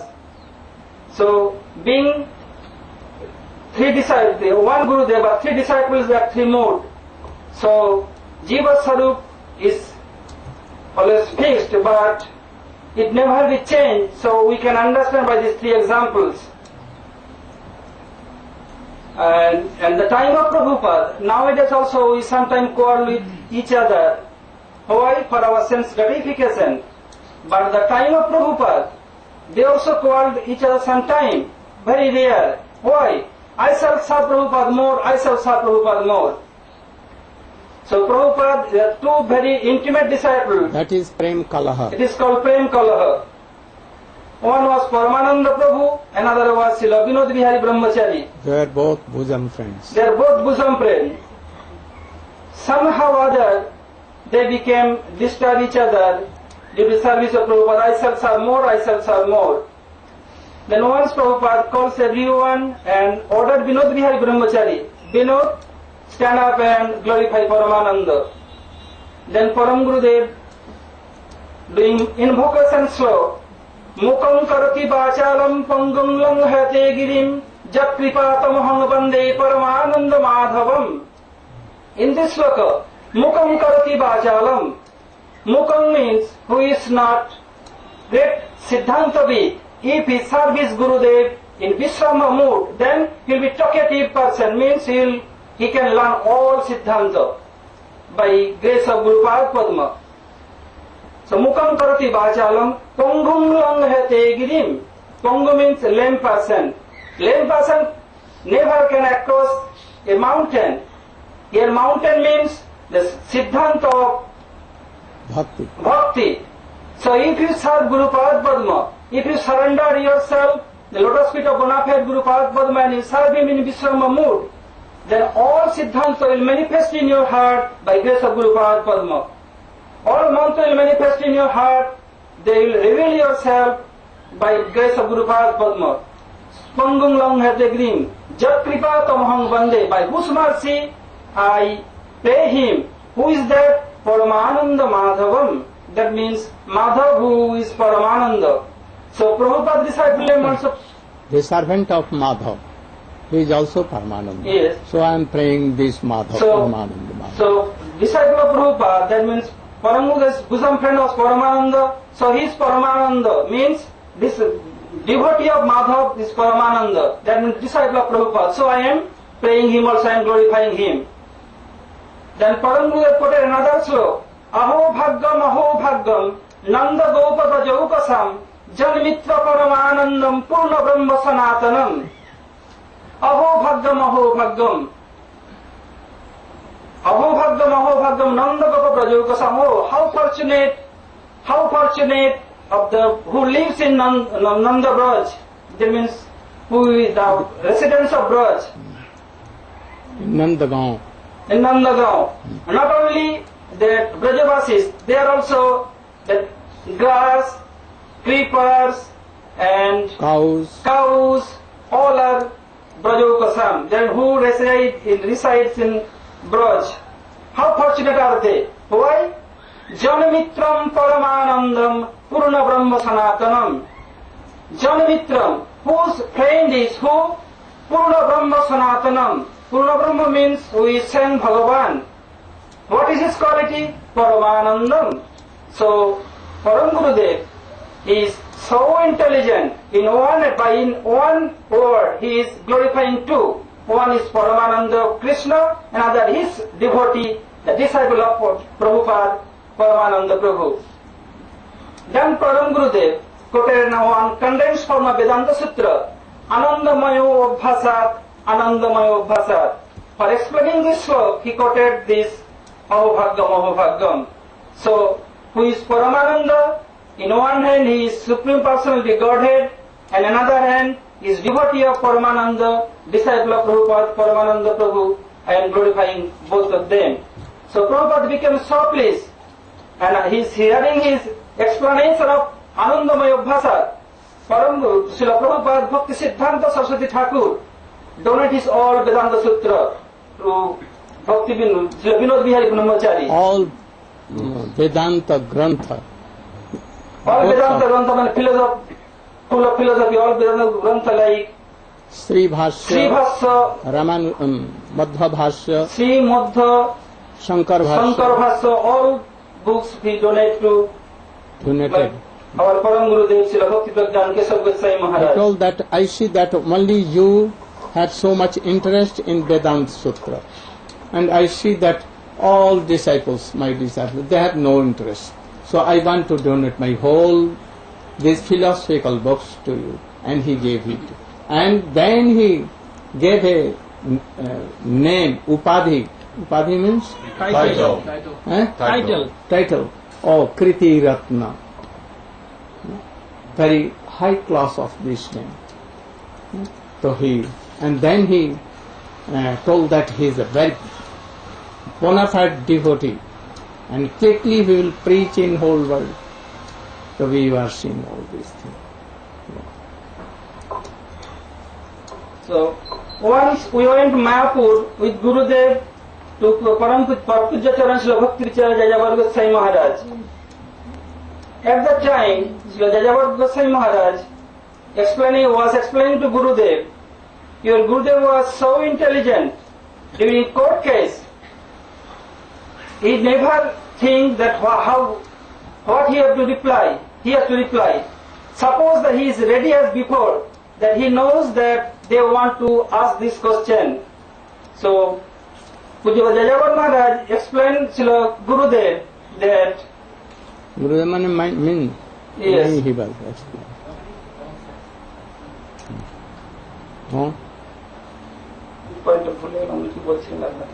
हाँ वही बोल चले जैसे वकील राज जिज्ञासा करलो गुरु महाराज के जैसे তুমি এখানে কি করতে এসেছো তোমার কি দরকার আছে এই ল ইত্যাদি case court So when he was in court, so court means according to Indian language, in Sanskrit language and Bengali Hindi Nyayalaya.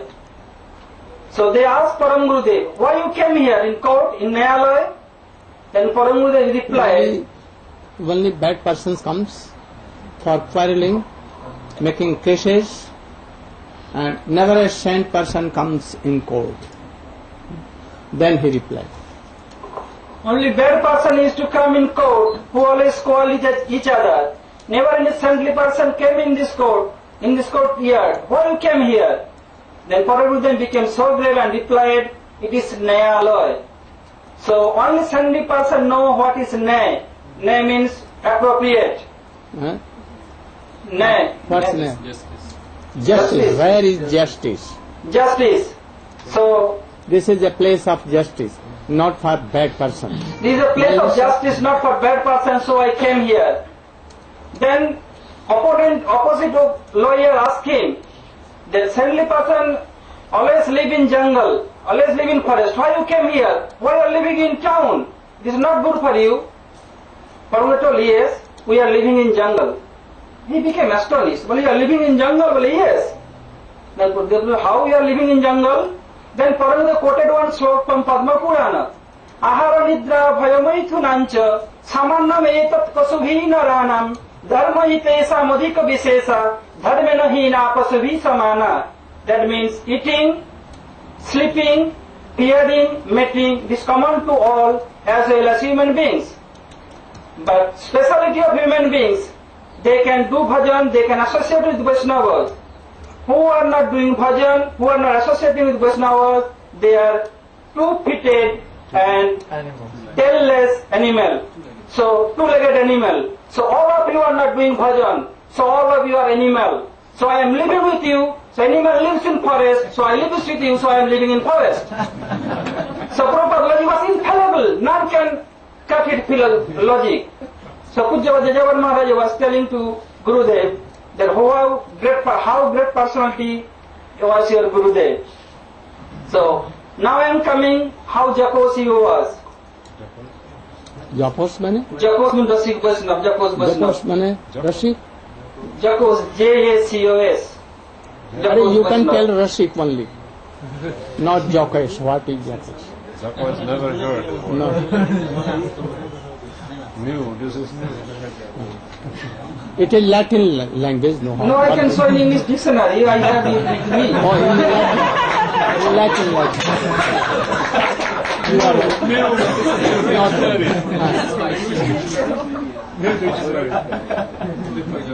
So, Wow. how Rasik he was. So, we can hear from Gurudev that about his Mangalarati. And he composed also Srila Prabhupada Arati. So he composed so sweetly Prabhupada Arati. At that time, in all Gaudiya Math, especially in Chaitanya Math in Mayapur, they also recite his kirtan Prabhupada Arati Kirtan, reading Prabhupada Arati, but they don't want to mention Param Gurudev's name. Somehow or other it comes to Param Gurudev that in Chaitanya Mode, nowadays they are also reciting your Prabhupada Arati. Prabhupada became so pleased. Then they told, but they are not mentioning your name. At last you mentioned that Sevadav se Narahari Chamara Bhulai, Sri Kesava Utyananda Nirajana Gai. They are not reciting your name. Then Prabhupada became so happy. No problem. But they are reciting Prabhupada Kirtan. I am so happy hearing this. In his Kirtan, he composed there are so many verses. Bhakati Siddhanta Deepa Jaliya Jagate Pancharasa Seva Sikha Pradiptata Hate. That during Arati we offer incense at first. So what is that incense? Bhakati Siddhanta Deep. That means Bhakati Siddhanta means the Siddhanta of devotion. Devotion has two types. One is called regulative devotion, another spontaneous devotion. So, and by this Arati, Param Gurudev want to teach the whole world that how great personality was Srila Prabhupada. He taught the whole world the Panchara Seva Sikha, that means the five prominent rasas, Santa, Dasa, Sakha, Vatsalya and Madhur. By his deep means lamp, is showing the whole world that Prabhupada who will take shelter of Srila Prabhupada Bhakti Saraswati Thakur, he can learn very easily all these things. So another logic I want to remember, Srila Jiva Goswami Pad, he mentioned in his Tattva Sandarbha, the proof of, there are 10 proofs. Pratyaksha, Paraksha, Aitijya, Sabdik, so many, Anuman, so many things. Among this Pratyaksha means, which we earn by our senses, it is called Pratyaksha. Once Srila Gurudev was traveling with Param Gurudev from Mathura to Navadvip Dham. In the meantime, one railway magistrate came and seeing them, he asked, have you seen God? Why are you worshipping God? Have you seen? Then Param Gurudev asked him, have you seen God? Why you believe in God? Then Param asked, which you have seen, you believe in God? Which you have seen, you believe that thing? Very easy words you should again tell you. So very clearly. One atheist person, railway magistrate came and asked Param Gurudev, have you seen God? Without seeing anything, I never believe. None can see God. Then Param Gurudev replied, only which you have seen, you have faith on that only? Well, yes. Which I never seen, I have never faith. What he told? He's saying that the railway magistrate will only believe what he sees. And if you can't show him God, then he won't believe in God. Go. Then Param Gurudev replied, I can prove. Without seeing so many things, you bound to believe and you have faith. Then he asked, yes, I can prove. Then Param Gurudev put one very beautiful logic. Param Gurudev replied that, what is your father's name, please? He replied, Ramdas. And who is a family member? He told, my father, my mom, my brother, my sister. Anybody else? Well, I have one servant. What is servant name? Then he utter some name. Then Param Gurudev told, the Ramdas is not your father. That servant Krishnadas is your father. I am telling. Well, how you can prove that he is your father? Have you seen ever when your parents meeting each other? Where you were at that time? So without seeing meeting your parents, how you can pay that he is your father? So without seeing anything, you bound to believe. Similarly, our scriptures like mother. Sometimes mother can tell lie, but our scripture never tell lie. So you have to keep faith in scripture, then you can see God. Only by vision of scriptures, you can see God. Otherwise, not possible. Then Paramurudev make him speechless. When he bound to admit, then Paramurudev giving one example. What to say about God? You could not see your own face without help of eyes, and eyes could not see without help of mirror. So, if you want to see God, you have to take help of scriptures and help of sadhus. So he became struck down and went away.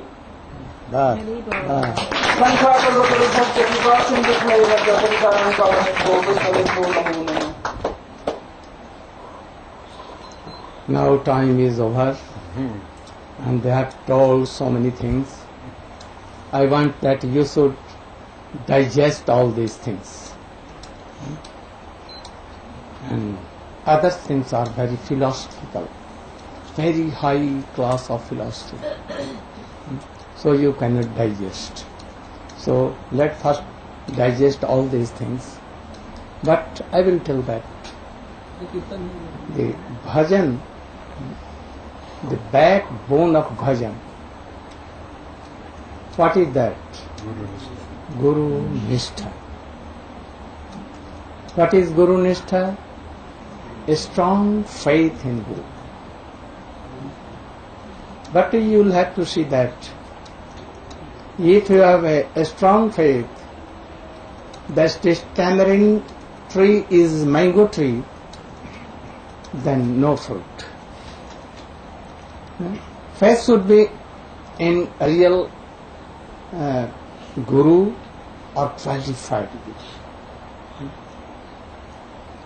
If the Guru is not bona fide, not according to Shastra, tasmat gurum prapaddet jigyasu shreya uttamam shadde parecha nishanatam brahmanyupasamasya.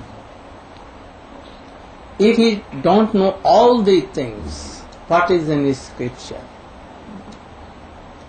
then he is actually no Guru. He should know all the logic, all the essence of the whole Shastra, Vedanta, Upanishad, Ved, Srimad Bhagavatam, Gita, Ramayana, Puran and all. Otherwise he cannot remove her doubts. So he should be qualified in this. And he should be disattached from worldly this enjoyment. Never he will be charmed with any, and he will have no worldly desire. But these are two outward symptoms. External symptoms. First, intrinsic nature will be there.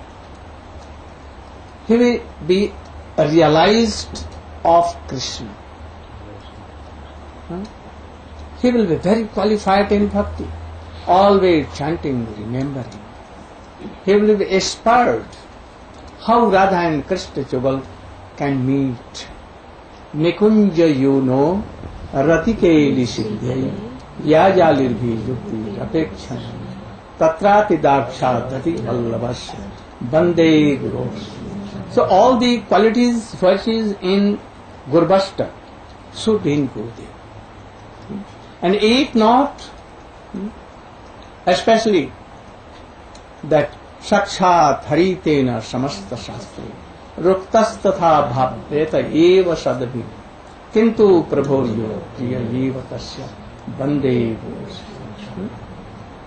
He is the manifestation of Baladev Prabhu and Nityananda Prabhu. Akhanda Guru Tattva. He will be expert in all these things. Some realization for this, pure bhakti, love and affection. Then he is Guru. Otherwise he will fall down. And we are seeing in these worlds, oh so many lakhs and lakhs of Gurus are falling down. So, Guru Nishtha is backbone of our bhajan. But that Guru Nishtha should be in the real Guru, not in these worldly Gurus. Daily 10 times, 20 times falling down. So, we should have. If you have no Guru, you should pray to Krishna. He will arrange everything.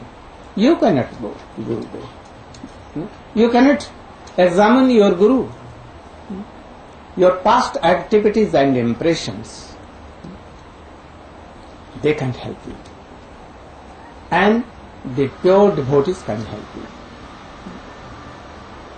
So Gurudev Maharaj always has a very high class of Guru Nishtha. Sometimes he could not utter the name of Srila Prabhupada. Then he used to tell us, point out that, oh, you should be shocked. In Ashta Shakti, because he used to. I have personally seen so many times. So, there are so many things to know about him. Especially, you can see in that book. I was always serving him. From beginning, our elder Guru brother, Pujapad Baman Maharaj, he joined our Gurudev early at the time of Srila Prabhupada. 1930. And from 1930 he is serving our Gurudev. 69 years. 69. From 69. 69 years. Yes, continue. We came afterward. And after, when we joined, Tribikram Maharaj and myself, and then Gaudiya Patrika, he established Gaudiya Patrika, Bhagavad Patrika, and he began a Brihad Mridanga. You know Brihad Mridanga? Printing press. Printing press. And by this, also many periodical, monthly, and Hindi, Bengali books were published. And he gave sannyas, Bhakti Vedanta, this Upadhi to all. First three we were, Pujapad Baman Maharaj, Tribikram Maharaj and myself. Pujapad Narsingh Maharaj, one of the disciple of Srila Bhakti Siddhanta Swami, always serving my Gurudev, like Shiksha Guru. He gave a proposal that your Gurudev wants to give renounce order to you three. Oh, we three rejected that proposal. That we are not so qualified. We see that how qualified Nemi Maharaj, how qualified Vaikhanus Maharaj, Shauti Maharaj, Guru Maharaj, Siddhar Maharaj, all high class of learned persons.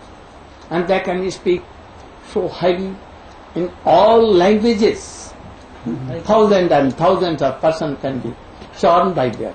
Oh, we are not so qualified. Then he went to Gurudev and he told that, oh, they are not. They don't want. But again he came and he told that you should think that you are servant of your Gurudev. You should try to serve.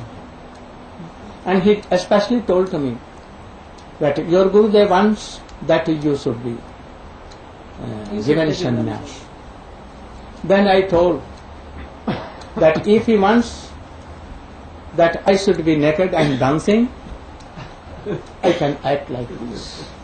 I am a puppet of his hand.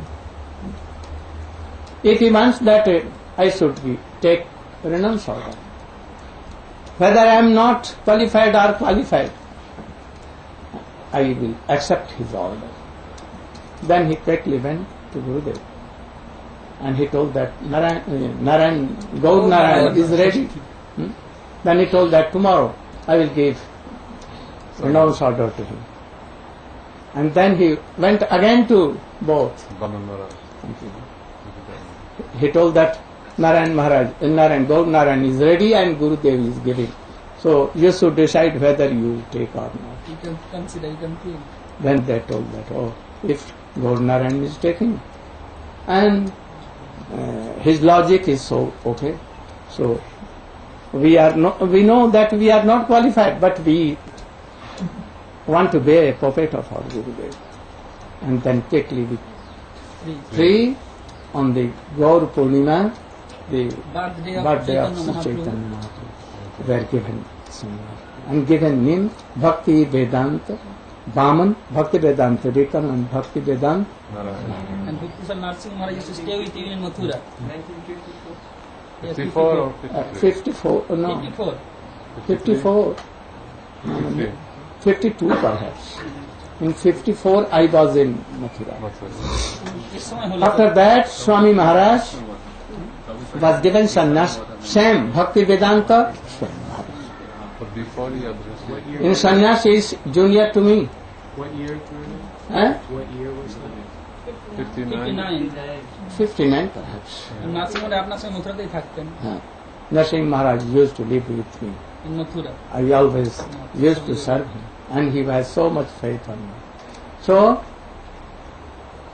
I also told Swamiji that you are so much qualified and now you should take a renounced order and you should preach everywhere in the whole world. Then he told me one story that when I was initiated by my Gurudev Srila Bhakti Siddhanta Saraswati Goswami Thakur, I began to chant, name and reading Srimad Bhagavatam. I saw a sloka in Srimad Bhagavatam. Jasya aham grihnami harishe tad dharmashana. To whom I am very specially merciful to them, and he gives everything to me. Krishna is telling, I take very soon everything from him. I make him what he desires and what is so much favorable, unfavorable. dear to him. I quickly take his whole wealth, reputation, Family. name and fame family, everything. So I was fearing. I make him a street dog. So what should I do? But he never stopped chanting and remembering. He was telling to me, Swamiji, in Mathura, before he took sannyas. Then, after some time, I lost the service of Bengal Chemical. After some time, he came to Allahabad and he started his own medical factory in a big scale, but it was also failed. Then again he wanted to start a medical shop, and it was very famous in whole Allahabad. Our Indian Prime Minister first, Jawaharlal Nehru and his daughter, they used to come for shopping medicine. But it also failed. Then he became a street beggar, and then he came to Mathura. And at that time he told, oh, I was faring so much, and the same stage. My wife and children had kicked me. And so, like a straight beggar. Then I told that forcibly that you should take sannyas. And in meantime, Gurudev came. And I told Gurudev. And he also told him that you should take sannyas. And he agreed. And sannyas was given on the Vishwarup Khau.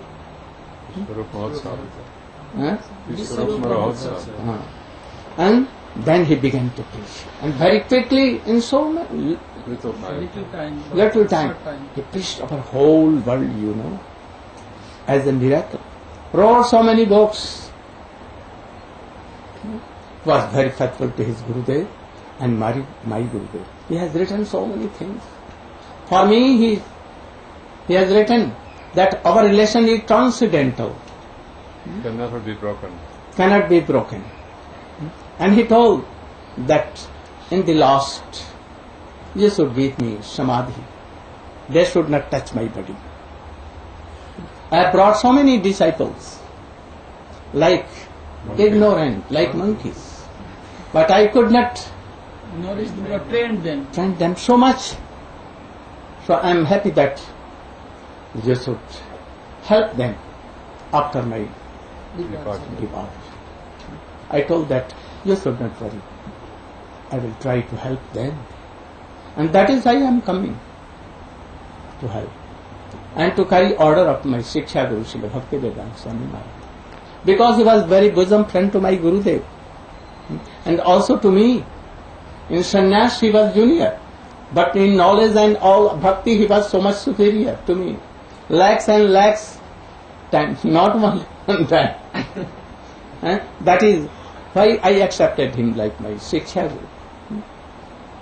He has also told about my Gurudev. वैराग्य जुग भक्ति रसम प्रयात अपायन मान अनुभीक्ष मंदा कृपाम बुद्धिज्य पर दुख दुखी सी Keshavam आश्रयामि. This version is from Raghunath Das Goswami, for Sanatan Goswami, and he applied on my Gurudev. How he respected my Gurudev? How? Like Sanatan Goswami. He used to respect. So I respect him. Only I have come for this reason, to carry his orders, not for money, not for disciple, not for me, only to have. You should all should know that this world has made of problems, only problems. You know how Swamiji faced so many problems? Bengal Communal, famous in India, and he was manager and everything. But quickly problem came, and he has to resign from that. Who made it? Mahaprabhu. Huh? Mahaprabhu, Krishna made it. Oh, I am not sent you to be engaged in this. Only manager of this. Oh, you will be manager of that transcendental world. I want to make it. Then he even tried, and he started his own medical. Then Krishna, oh, no. I want to take it. You have not come for this.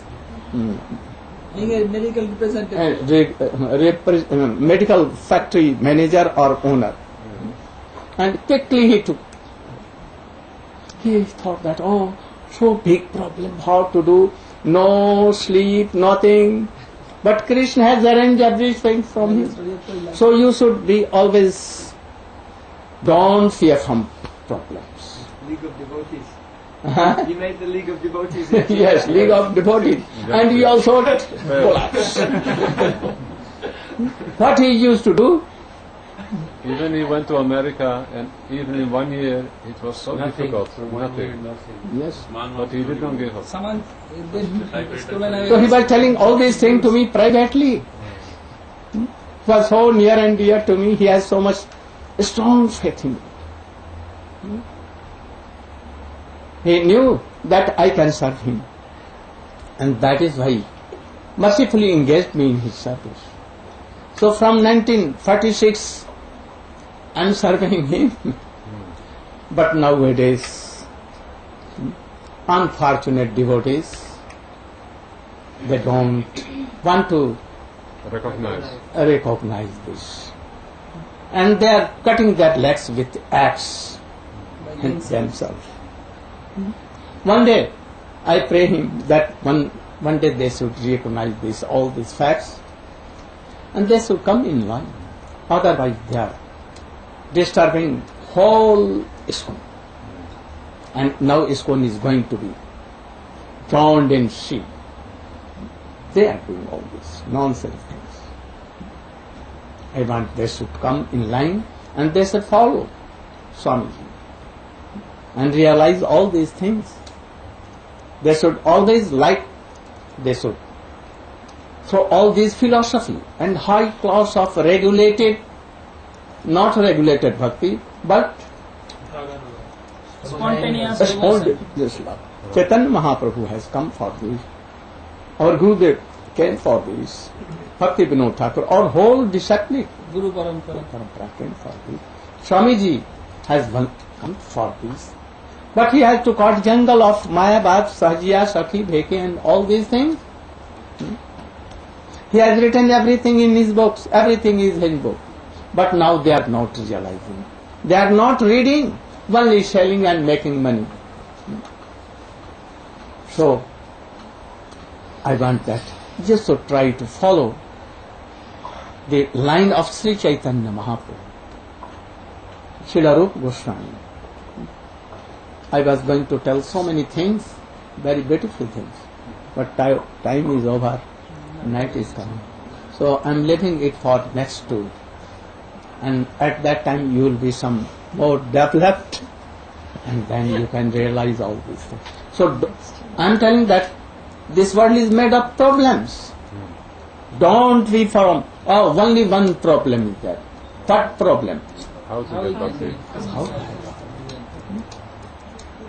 So don't be fear. Don't be like us, very strong. We have left all these things, so much highly position, so much highly wealth, very high class of wealth. And everything we have left in a moment, in a second. And you will have to give up if you are not going to give up. One day, surely you will have to give up all these things. So why problem?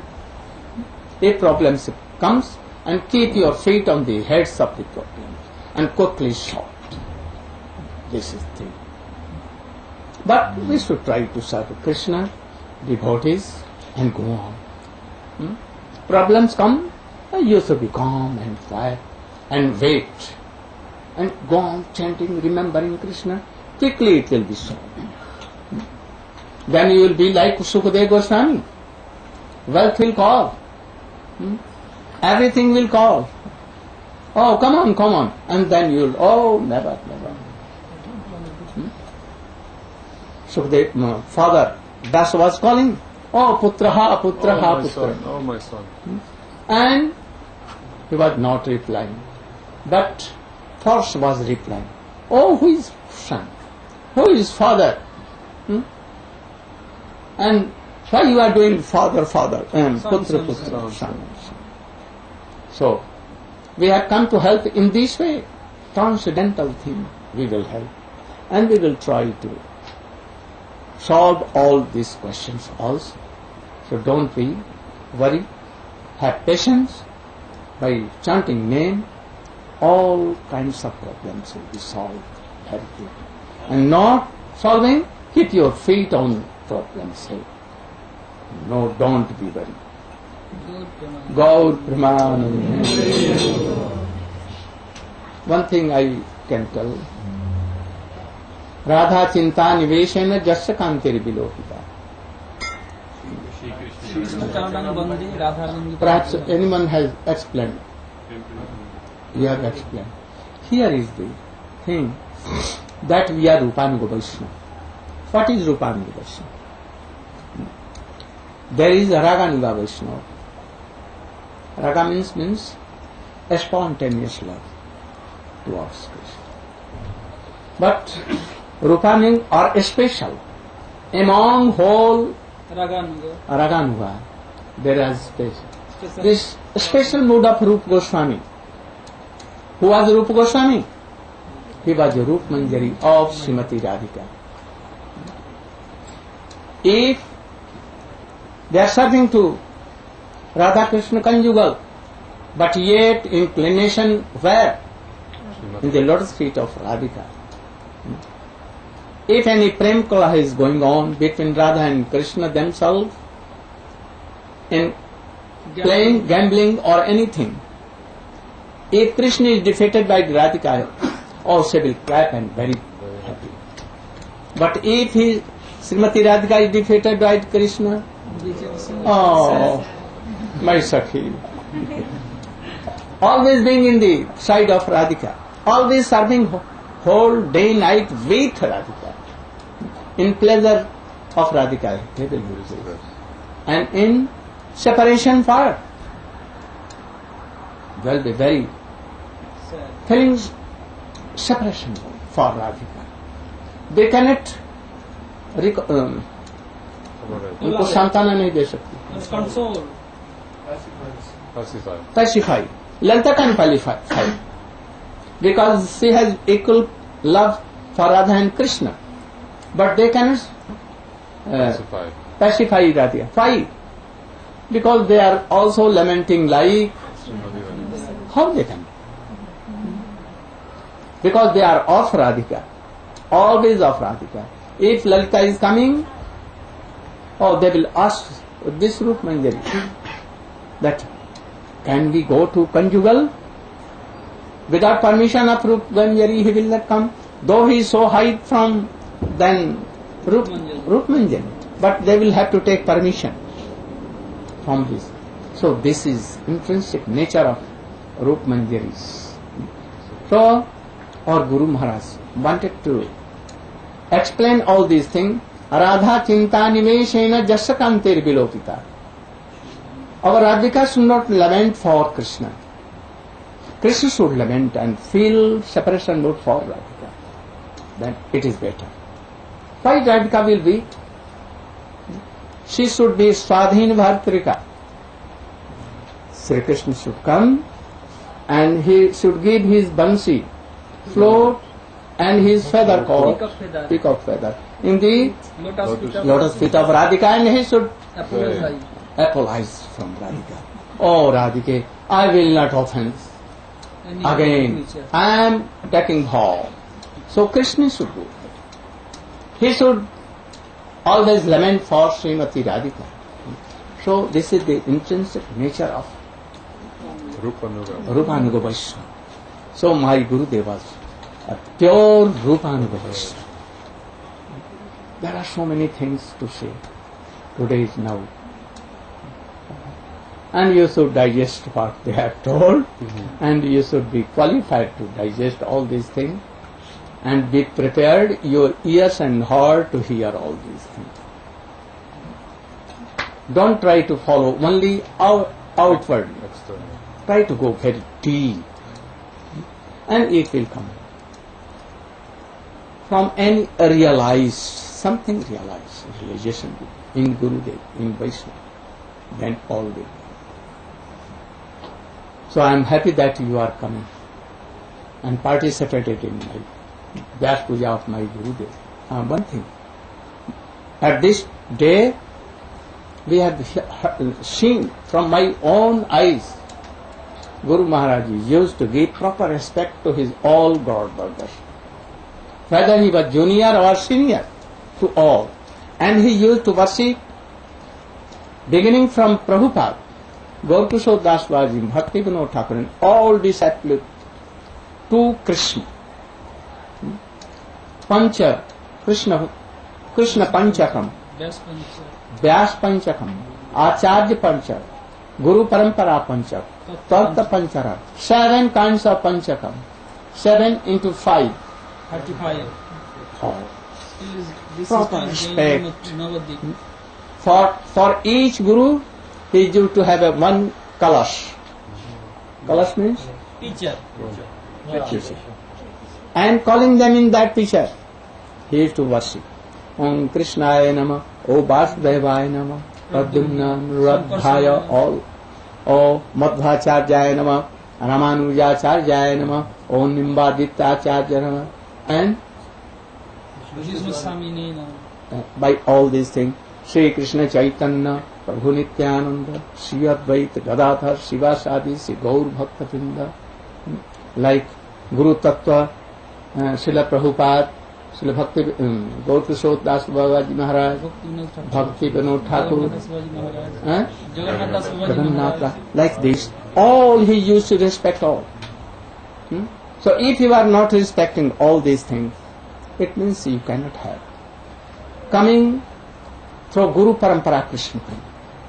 And if of this garland one is taken, what will be? It will be broken. All will scattered. So this is like a garland, a spontaneous coming from in a line. So if you are not respecting, you are respecting only your Gurudev, not his all disciples, his God brothers and his Guru Parampara, then what is means? That you are nonsense. Nonsense and rascal in his word. He used to use this rascal word everywhere. And also he is speaking. I have heard, oh rascal. So they are like rascals, not understanding all these things. So we should try to obey all. We should give proper respect to all senior and junior God brothers. If they are not God brothers, only chanting remember. Oh, do pranam by mind. Think that these are on in our Gaur family. So we are all in family. Whether you are not initiated by my Gurudev, but yet we are in a very big family of Gaur Chandra. Whether he is in line of Mahaprabhu, Janwat Thakurani, Bir Chandra, Narottam Thakur, Srinivas Acharya, go on in Baldev Prabhu, in Shyamananda Prabhu family, where you are, you should be there. We should respect all. Among them, who was Rupanuga Vaishnava, we should respect more. And if this, your heart is not like this, you cannot have Krishna. Even your all unearth will not go, offenses will not go. So we should try to be like that. Gaur Praman Gurudev. Diwala. गुरुदेव दया करके मुझको अपना लेना गुरुदेव दया करके मुझको अपना लेना गुरुदेव दया करके मुझको अपना लेना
find your findings.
You should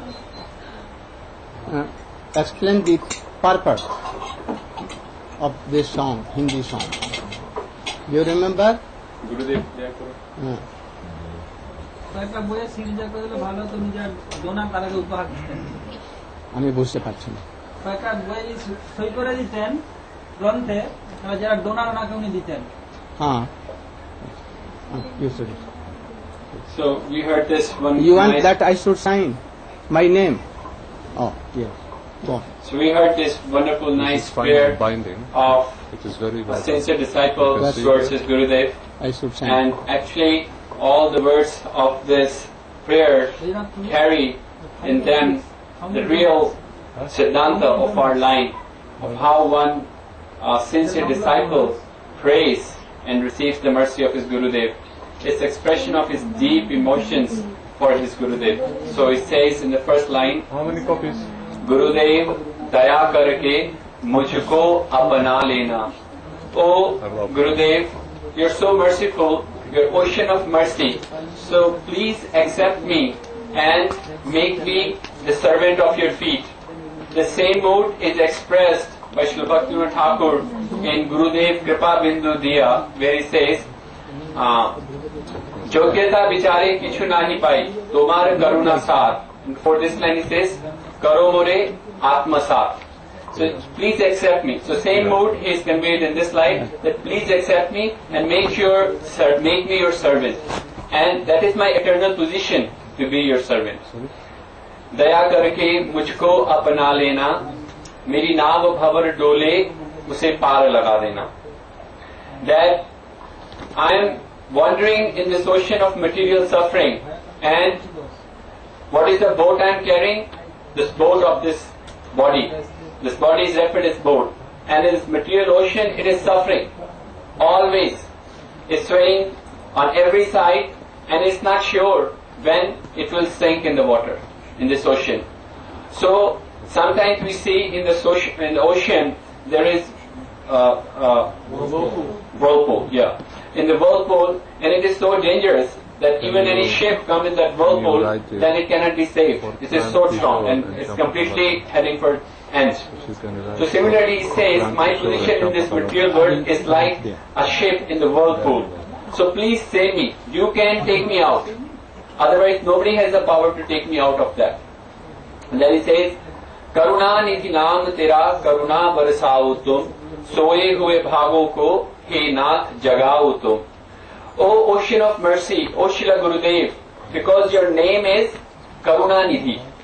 What is Karuna Nidhi? Treasure house of mercy.